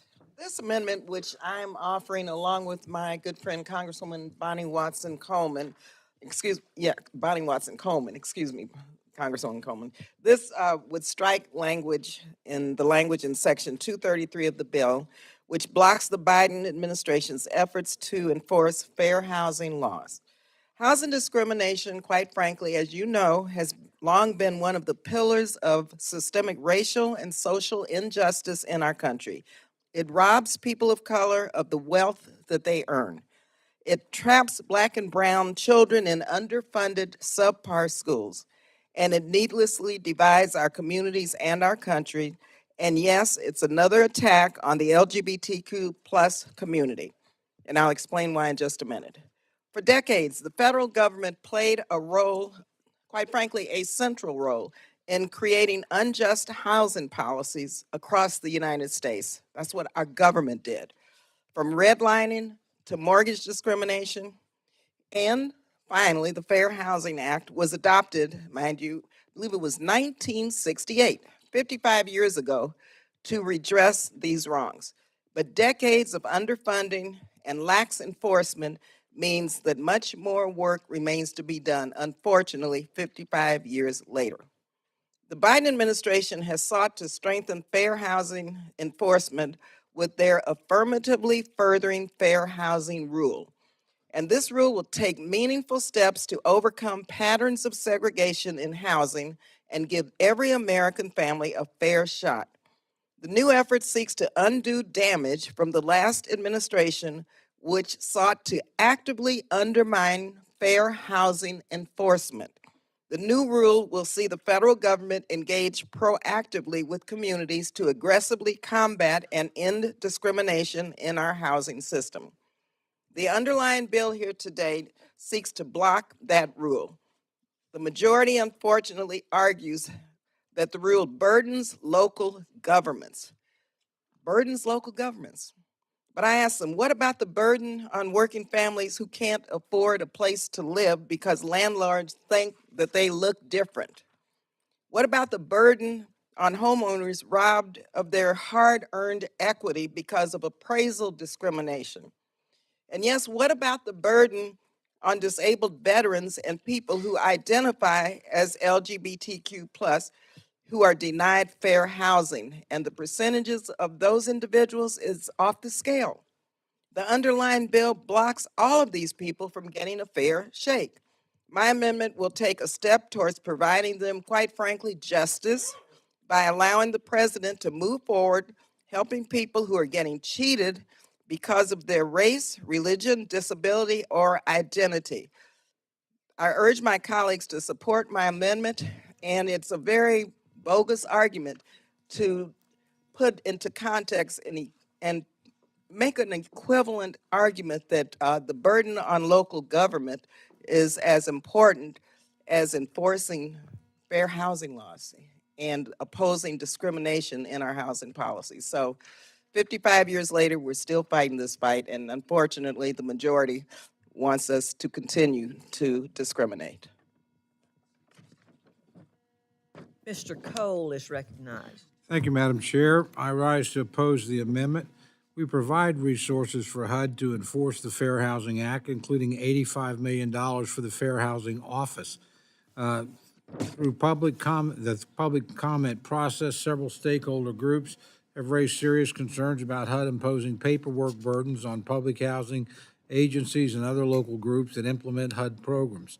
This regulatory overreach is a special burden on small and rural public housing authorities. It's unreasonable for entities like small towns and PHAs to bear such a severe regulatory burden, requiring them to fill out an equity plan, among other paperwork demands, before they implement HUD programs. The bill locks in place current policy, which reflects a bipartisan compromise that's been in the bill for several years. The existing rule cannot be used to require changes to a grantee's zoning laws. My friends in the minority have agreed to this approach for several years. Madam Chair, the President's proposed rule simply imposes too many burdens on those who carry out housing programs at the local level. I oppose the amendment and urge my colleagues to do the same. Ms. Watson Coleman is recognized. Thank you, Madam Chair.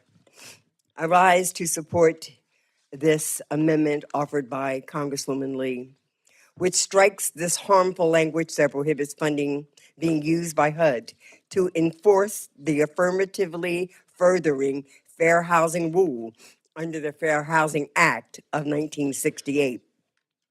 Once again, this majority has chosen to wipe out efforts that level the playing field and make America a country that provides a fair and equitable access to resources that benefit all, including housing. Might I remind this majority that the Fair Housing Act requires that HUD and the recipients of federal funding do not violate the rights of protected classes and work towards furthering fair housing. This rule is simply HUD's proposal to enforce that requirement. I did not know that pledging to be non-discriminatory was still an issue to some in this room and in this Congress. Unfortunately, this majority continues to categorize this prohibition of funding as a method to cut red tape and cut government spending. But what this majority is actually doing is undermining civil rights laws. This rule proposes a process that would require HUD grantees to identify barriers to fair housing in their communities and set goals on how to remedy these identified barriers. Eliminating this rule is eliminating the history of segregation and unequal opportunity that exists even to this day that we have an obligation to alleviate. Might I remind everyone that this very body, the U.S. Congress, is the entity that allowed for discriminatory practices to thrive in housing policy, effectively redlining and excluding certain groups of Americans from having an opportunity to have a roof over their head and to engage in any generational wealth. Many want to act like this time is behind us, but the effects are still present, ever present. We should be pursuing every possible means of ensuring America's most vulnerable are not falling prey to loopholes and a lack of enforcement. I urge a yes vote on this amendment. I yield back my time with the hope that the colleagues on the other side of the aisle see the wisdom in doing the right thing. I yield back. Ms. DeLauro is recognized. I rise in strong support of this amendment. The amendment strikes new harmful language that would prohibit HUD from using funds to implement a rule to fulfill the requirements of the Fair Housing Act of 1968. It was landmark civil rights legislation, supported, I might add, by Republicans and Democrats. 161 Republicans, 166 Democrats. By tying HUD's hands, this rider undermines longstanding civil rights law that was that it is intended to prevent unequal access and discrimination in housing on the basis of race, color, national origin, religion, sex, family status, and disability. Essentially, the language gives grantees the green light to use taxpayer dollars to discriminate. I guess it's all right to use taxpayers' dollars to discriminate, instead of working to overcome segregation, eliminate disparities, and advancing housing choice. By including this rider, the majority is allowing grantees to avoid taking action to redress the impact of historically discriminatory policies. This threatens HUD's ability to effectively meet its basic responsibilities under the Fair Housing Act and empower federal funding recipients meet their existing obligation under federal law to promote fair housing opportunities for all Americans. My colleagues may call this just, and I quote, cutting red tape. But this, quote, red tape is what protects our most vulnerable constituents. In 2021, 54% of the fair housing complaints filed were cases of discrimination on the basis of disability. The new language in this bill hurts people with disabilities more than any other group, and this discrimination disproportionately impacts our veterans and our tribal communities. 30% of veterans and 30% of American Indian Alaska Native adults have a disability.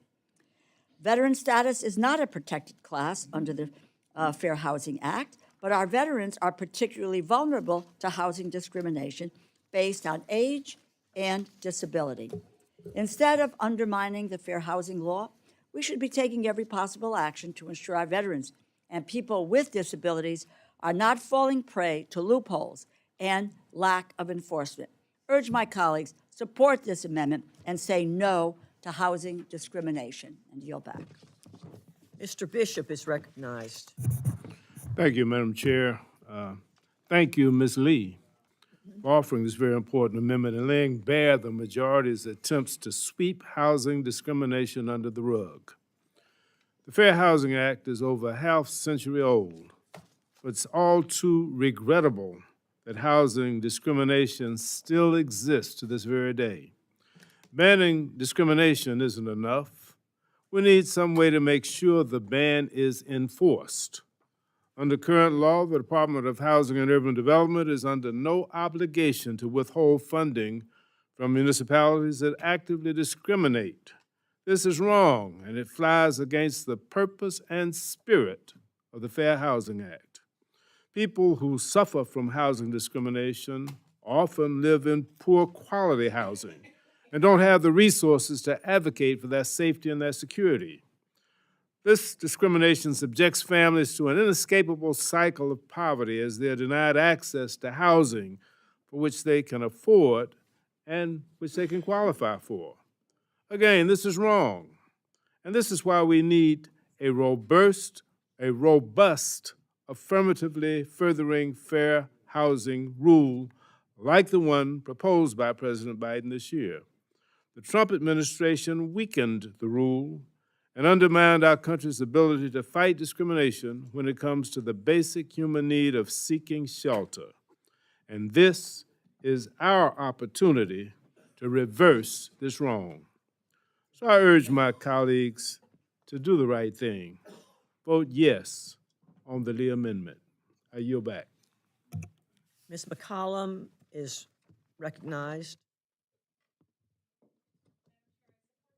And at this time, I would yield Ms. Lee as much time as she may consume of what I have left.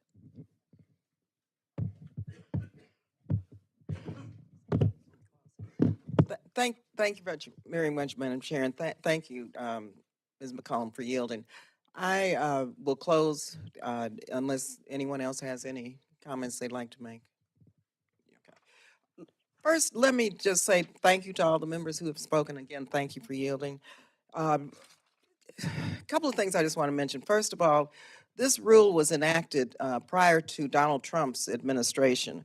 When Donald Trump became president, he reversed this rule, and he was known for his efforts for many years to discriminate against people in his housing developments. It's no wonder he reversed this. It's very clear to me why, and I think you all know that. Also, here we go with regard to another effort. It's not quite diversity, equity, and inclusion that you continue to defund, but it's once again an effort to deny millions of Americans access to the American dream. It's an everyday reality that robs people of their hard-earned wealth and makes it harder for them to achieve their American dream if, in fact, housing discrimination is not addressed by making sure that these local agencies provide the resources to ensure that discrimination is really not part of their jurisdictions and their communities. But right now, so many people are being discriminated against. it's time that we, 55 years later, enforce our fair housing laws. That's all that this does. It just strikes us righter, and it permits the Biden administration to move forward with robust and effective fair housing enforcement. And that's pretty simple in this country that still believes in fairness and equity and inclusion and ensuring that everyone has an opportunity to live the American dream. That's all we're asking. Thank you, and I yield the balance of my time.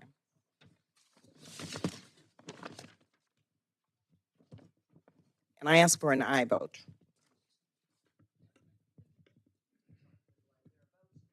So we will recess and return immediately after vote, subject to the call of the. You think we can finish? They're being real strict down there. If you think we can finish. Yeah, I think there's enough Okay. time. Okay, There's still. we'll try it. Okay. We'll try it. Okay, The question is now on the amendment, is that what we're saying? yes, ma'am. Offered by Ms. Lee. All those in favor say aye. Aye. Those opposed say no. No. In the opinion of the chair, the noes have it and the amendment is not adopted. A recorded vote has been requested. All those in favor of a recorded vote, raise your hand. Should I count it or should? Go ahead, I can. A sufficient number is support. A recorded vote is ordered. The clerk will call the roll. Mr. Adderholt. Mr. Adderholt, no. Mr. Aguilar. Mr. Aguilar, aye. Mr. Amedee. Mr. Amedee, no. Mrs. Weiss. Mrs. Weiss, no. Mr. Bishop. Mr. Bishop, yes. Mr. Calvert. Mr. Calvert, no. Mr. Carl. Mr. Carl, no. Mr. Carter. Mr. Carter, no. Mr. Cartwright. Mr. Cartwright, aye. Mr. Case. Mr. Case, aye. Mr. Siscomani. Mr. Siscomani, no. Mr. Klein. Mr. Klein, no. Mr. Cloud. Mr. Cloud. Mr. Cloud. Mr. Cloud, no. Mr. Clyde. Mr. Clyde, no. Mr. Cole. Mr. Cole, no. Mr. Cuellar. Mr. Cuellar, aye. Ms. DeLauro. Aye. Ms. DeLauro, aye. Mr. Diaz-Balart. Mr. Diaz-Balart, no. Mr. Elzey. Mr. Elzey, no. Mr. Espaillat. Mr. Espaillat, yes. Mr. Fleischman. Mr. Fleischman, no. Ms. Frankel. Ms. Frankel, aye. Mr. Franklin. Mr. Franklin, no. Mr. Garcia. Mr. Garcia, no. Mr. Gonzalez. Mr. Gonzalez, no. Ms. Granger. No. Ms. Granger, no. Mr. Guest. Mr. Guest, no. Mr. Harder. Mr. Harder, aye. Dr. Harris. Dr. Harris. At least this is a minute. Dr. Harris, no. Mrs. Henson. Mrs. Henson, no. Mr. Hoyer. Mr. Hoyer, aye. Mr. Joyce. Mr. Joyce. Mr. Joyce. Ms. Capter. Ms. Capter. Ms. Capter, aye. Mr. Kilmer. Mr. Kilmer, aye. Mr. LaTurner. Mr. LaTurner, no. Ms. Lee of California. Ms. Lee of California, aye. Ms. Lee of Nevada. Ms. Lee of Nevada, aye. Ms. Letlow. Ms. Letlow, no. Ms. McCullum. Ms. McCullum. Ms. McCullum, aye. Ms. Ming. Ms. Ming, aye. Mr. Molinar. Mr. Molinar, no. Mr. Morelli. Mr. Morelli, aye. Mr. Newhouse. Mr. Newhouse, no. Ms. Pingree. Ms. Pingree, aye. Mr. Pocan.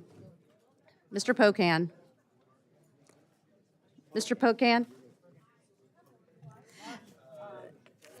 Mr. Pocan, aye. Mr. Quigley. Aye. Mr. Quigley, aye. Mr. Reschenthaler. Mr. Reschenthaler, no. Mr. Rogers. Mr. Rogers, no. Mr. Rupersberger. Mr. Rupersberger. Mr. Rupersberger, aye. Mr. Rutherford. Mr. Rutherford, no. Mr. Simpson.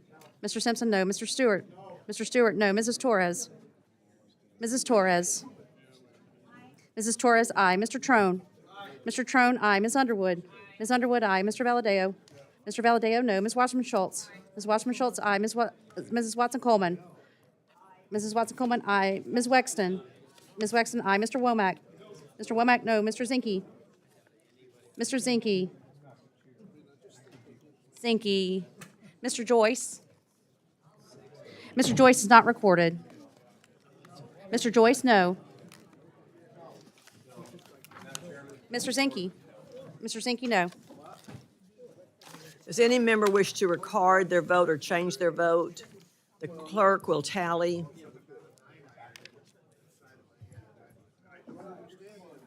Announce that members should come back immediately following votes. Members should come back immediately after they have votes.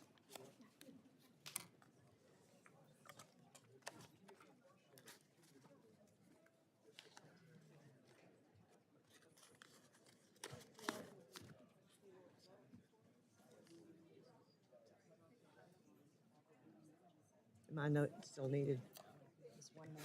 Okay.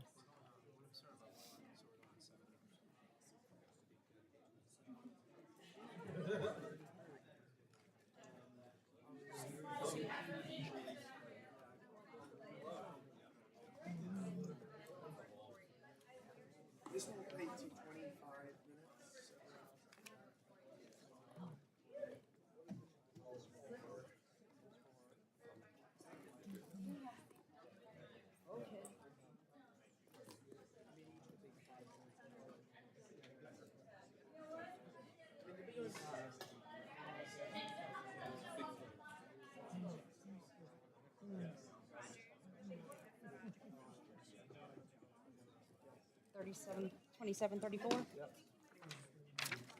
On this vote, the ayes are 27, the noes are 34. The amendment is not adopted.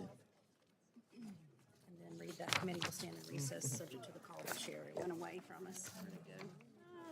Just say the committee will stand in recess, subject to the call of the chair. You do what? You say the committee will stand in recess, subject to the call The of the chair. committee will stand in recess to call the vote roll, Subject to the call of the chair. subject to the call of the chair.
cheek, isn't it?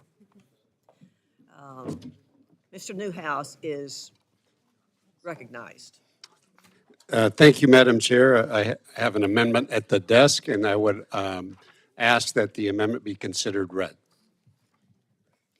Without objection, the reading of the amendment is dispensed with. The member is recognized for opening remarks on the amendment. Thank you, Madam Chair. Chairman Cole, Ranking Member Quigley, I rise to offer an amendment in support of the FAA's Center for Excellence for Alternative Jet Fuels and Environment, or the ASCENT program.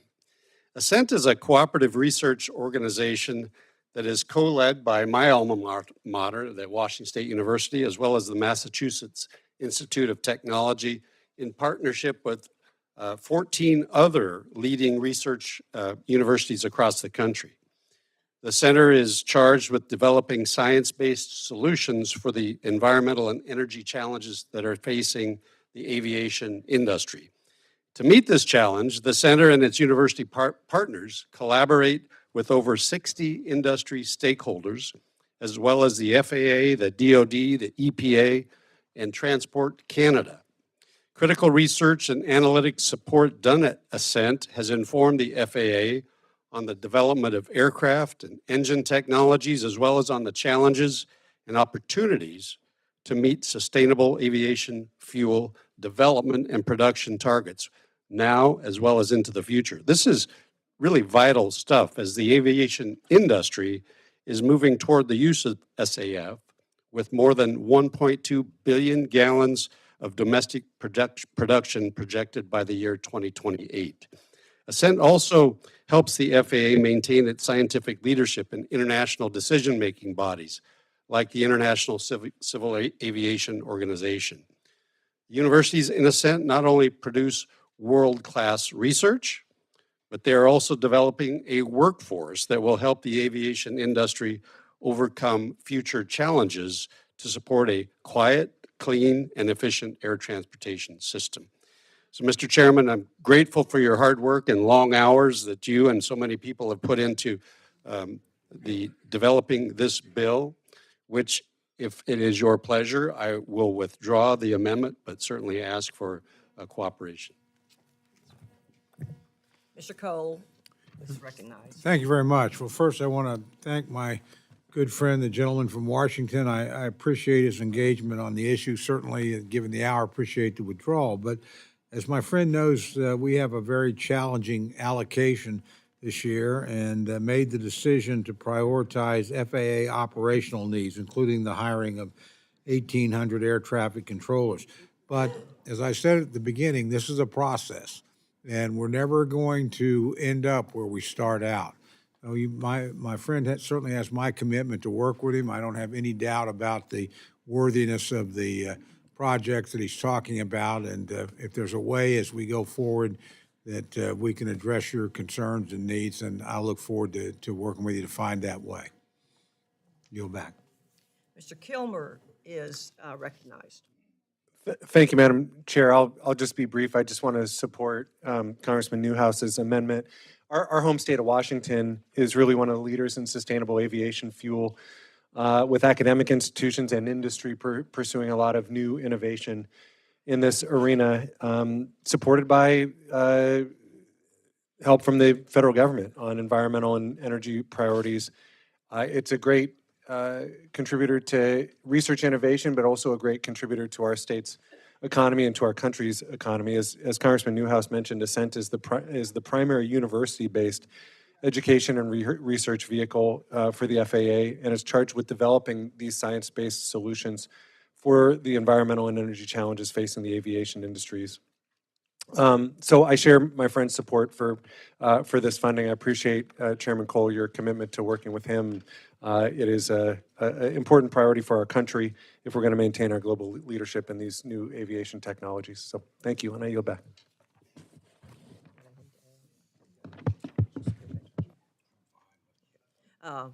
Mr. Newhouse is recognized for 1 minute to close. Thank you, Madam Chair. I want to thank Mr. Kilmer as well as Mr. Cole.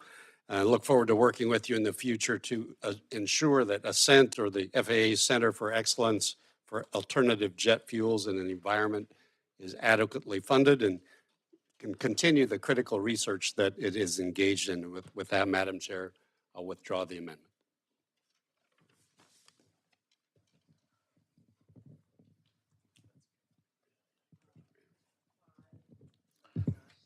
Madam Chair, I have an amendment at the desk. Thank you, and I ask unanimous consent that the amendment be considered as read.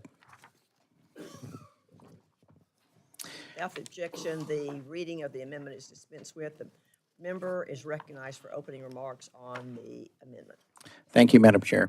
I rise today to address an issue that strikes at the heart of our nation, and that is respect for law and order. I think we can all agree on that. My amendment says that none of the funds made available by this act may be used to provide federal funds to a local jurisdiction that refuses to comply with a request from the Department of Homeland Security to provide advance notice of the scheduled release date and time for a particular illegal alien in local custody. The Biden administration has created an unprecedented crisis on our southern border. Illegal migrants are flooding across the border in record numbers while deadly fentanyl pours into our communities, killing vulnerable Americans. Yet this administration refuses to protect American sovereignty. Meanwhile, liberal, non-complying cities obstruct enforcement of immigration law. They broadcast to the world that our borders are effectively open, and then subsequently complain about resources being strained by the very illegal aliens that they invite. The hypocrisy is astounding. How can cities like D.C. and New York complain about resources being stretched thin by illegal aliens when they are the ones who have invited them in with open arms? They have also worked against federal authorities trying to remove them. It boggles my mind when illegal aliens arrive in open border cities and suddenly these same officials cry foul. They want to harbor illegal aliens, but only on their own terms, which means someone else pays. Enough is enough. No free market nation can allow such chaos and lawlessness to continue, especially on the taxpayer's dime. Therefore, my amendment prohibits the federal funds from this appropriation from going to any local jurisdiction that obstructs immigration enforcement by refusing to cooperate with ICE. Hardworking taxpayers should not see their tax dollars wasted by officials who actively undermine immigration law. Article 1, Section 8, Clause 1 of the Constitution authorizes Congress to provide for the common defense. How can we have a common defense without a secure border? Clause 4 authorizes Congress to establish a uniform rule of naturalization. These are authorities given to the federal government by the states. Via the Constitution, these local jurisdictions have no authority to oppose immigration, customs enforcement detainers, and for them to continue to do so undermines the intent of the Constitution. Madam Chair, this amendment is a small step toward restoring respect for the rule of law and our national sovereignty, and I urge my colleagues to support it. Thank you, and I yield back. Mr. Cole is recognized. Thank you very much, Madam Chair. I rise in support of the gentleman's amendment. I certainly support the idea of that local governments need to respect federal authority when it comes to the immigration laws. And I think my friend's description of the state of the southern border is spot on, not to mention the problems that we have in terms of drug trafficking that this would help us deal with. So I accept my friend's amendment or support my friend's amendment and look forward to working with him on this issue as we go forward. Yield back. Mr. Quigley is recognized. Thank you, Madam Chairman. I oppose this amendment. We should not be attempting by word or deed to turn local law enforcement into the arm of federal immigration efforts. The Supreme Court has already clarified that immigration enforcement is the sole duty of the federal government, and state and local police may only carry out enforcement if specifically authorized to do so. The federal government cannot force local jurisdictions to honor detainers, an interpretation repeatedly upheld by the courts. The Supreme Court has also made it clear that as a general rule, it is not a crime for an undocumented migrant to remain present in the United States. This is just another way the majority is telling immigrants to remain in the shadows. I strongly oppose inclusion of this amendment and ask my colleagues to vote no.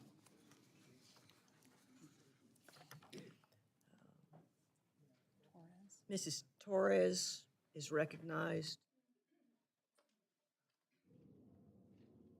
Thank you, Madam Chair. I appreciate your patience today, and I know it has been a long day. I rise in opposition to this amendment. this is another extreme policy that is pushing against law enforcement. As a former 911 dispatcher, when victims of crime or witnesses of crime call 911, they don't say, I'm a Republican, I need a police officer, I'm a Democrat, I need an ambulance. They just need services. And it is to the benefit of law enforcement to ensure that victims of crime or people that witness a crime, no matter what their legal status in the United States of America is, that they call 911 because that's what makes our community safer. What this amendment does is it will cheat our law enforcement communities with the money that they desperately need from the federal government. If you want to help your local law enforcement, then fund the federal prisoners there are in the jail systems. That is the way, we can cooperate with them to keep our communities safe. Communities like Riverside County that I share with my colleague, Mr. Calvert, will be forced into an impossible situation. Madam Chair, due to a 2014 court ruling, they cannot provide ICE with that information. In other words, by you passing this bill, it would rob Riverside County the opportunity to have the federal dollars that they need while starving our jail systems from the federal dollars that they need in order to continue to fund those federal prisoners that are in our jail systems. And with that, I oppose this amendment, and I respectfully ask for your no vote.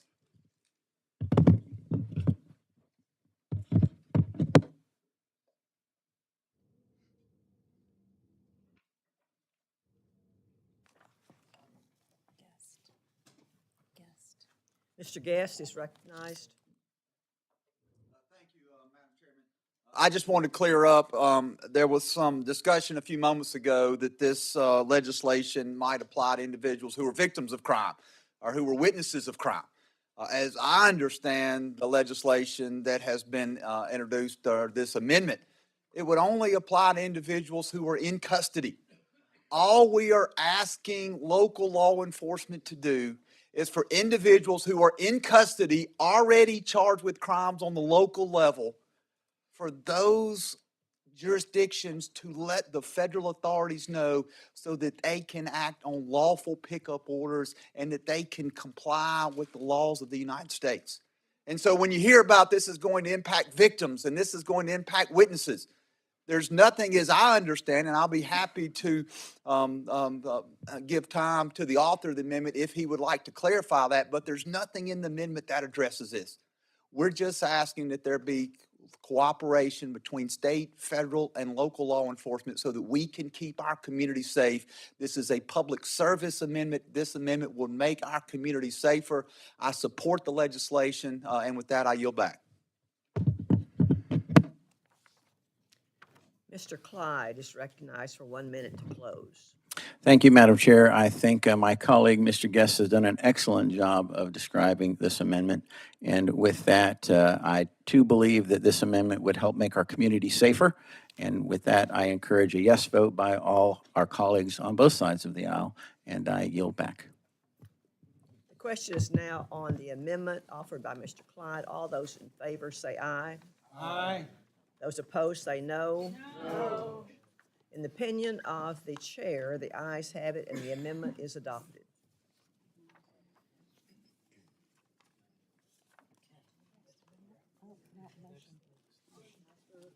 We ask for a recorded vote, please.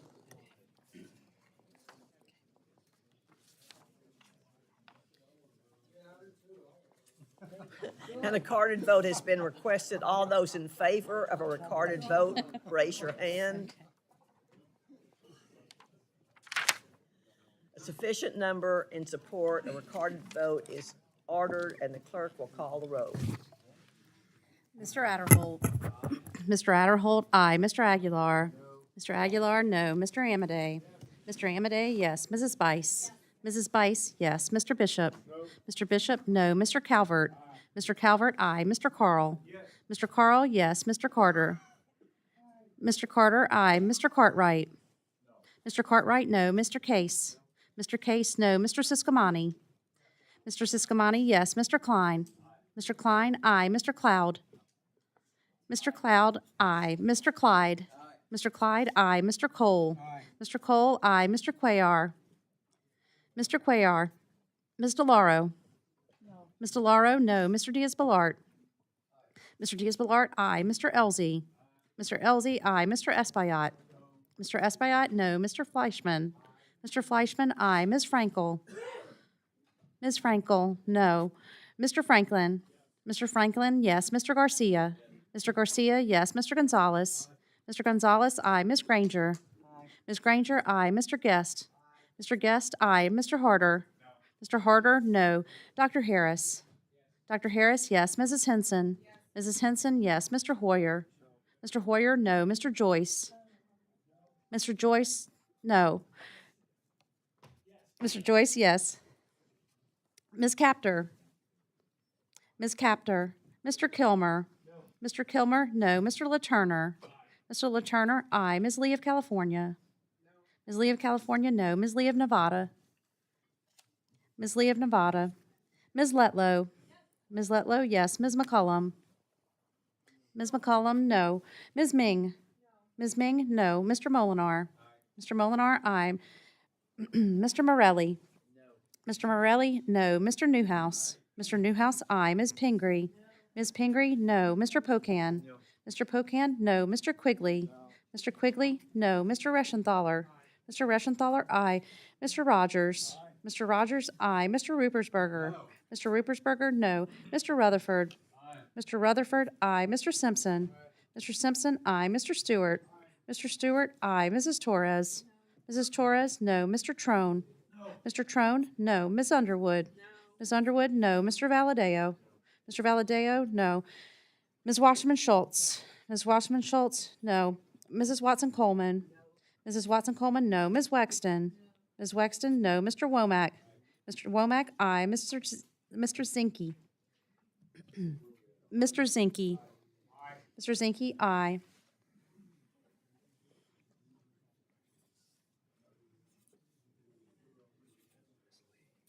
Ms. Lee of Nevada? Ms. Lee is not recorded. Ms. Lee of Nevada, no.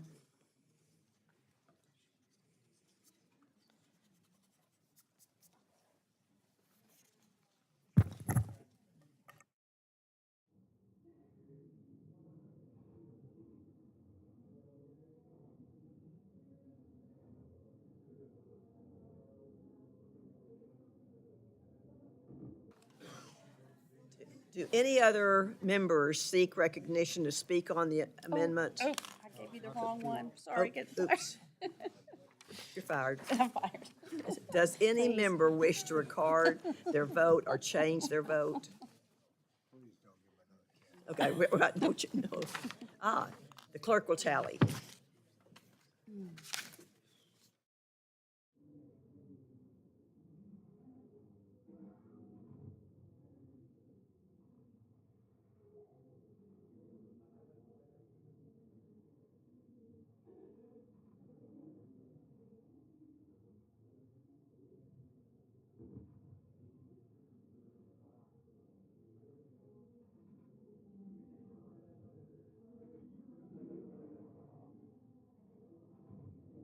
On this vote, the ayes are 33, the noes are 26. The amendment is adopted.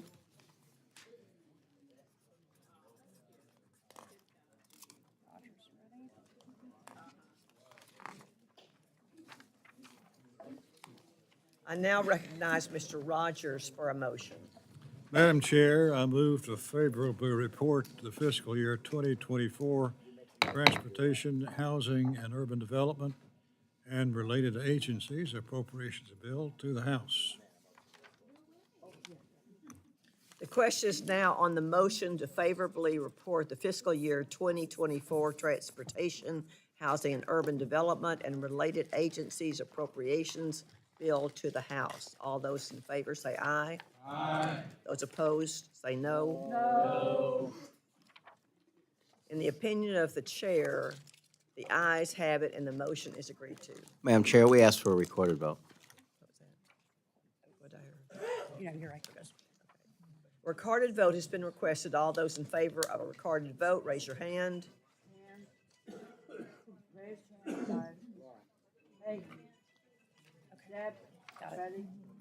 A sufficient number in support.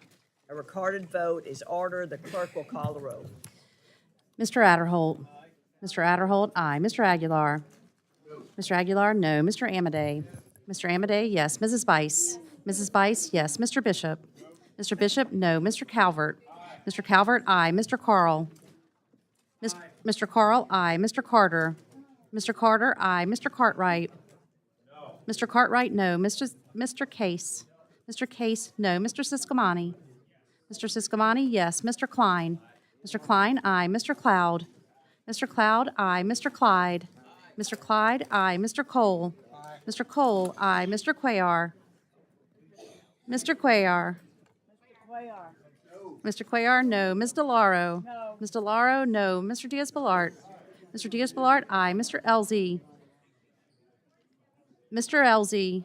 Mr. Elzey, aye. Mr. Espaillat. Mr. Espaillat, no. Mr. Fleischman. Mr. Fleischman, aye. Ms. Frankel. Ms. Frankel, no. Mr. Franklin. Mr. Franklin, aye. Mr. Garcia. Mr. Garcia, aye. Mr. Gonzalez. Mr. Gonzalez, aye. Ms. Granger. Ms. Granger, aye. Mr. Guest. Mr. Guest, aye. Mr. Harder. Mr. Harder, no. Dr. Harris. Dr. Harris, aye. Mrs. Henson. Mrs. Henson, aye. Mr. Hoyer. Mr. Hoyer, no. Mr. Joyce. Mr. Joyce. Mr. Joyce, yes. Ms. Capter. Ms. Capter, no. Mr. Kilmer. Mr. Kilmer, no. Mr. LaTurner. Mr. LaTurner, aye. Ms. Lee of California. Ms. Lee, no. Ms. Lee of Nevada. Ms. Lee of Nevada, no. Ms. Letlow. Ms. Letlow, aye. Ms. McCullum. Ms. McCullum, no. Ms. Ming. Ms. Ming, no. Mr. Molinar. Mr. Molinar, aye. Mr. Morelli. Mr. Morelli, no. Mr. Newhouse. Mr. Newhouse, aye. Ms. Pingree. Ms. Pingree, no. Mr. Pocan. Mr. Pocan, no. Mr. Quigley. No. Mr. Quigley, no. Mr. Reschenthaler. Mr. Reschenthaler, aye. Mr. Rogers. Mr. Rogers. Mr. Rogers, aye. Mr. Rupersberger. Mr. Rupersberger. Mr. Rupersberger, no. Mr. Rutherford. Mr. Rutherford, aye. Mr. Simpson. Mr. Simpson, aye. Mr. Stewart. Mr. Stewart, aye. Mrs. Torres. Mrs. Torres, no. Mr. Trone. Mr. Trone, no. Ms. Underwood. Ms. Underwood, no. Mr. Valadeo. Mr. Valadeo, aye. Ms. Wasserman Schultz. Ms. Wasserman Schultz, no. Mrs. Watson Coleman. Mrs. Watson Coleman, no. Ms. Wexton. Ms. Wexton, no. Mr. Womack. Mr. Womack, yes. Mr. Zinke. Mr. Zinke, aye.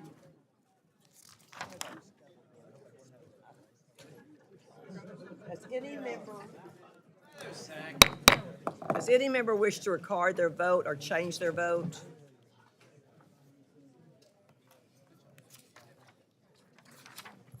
The clerk will tally.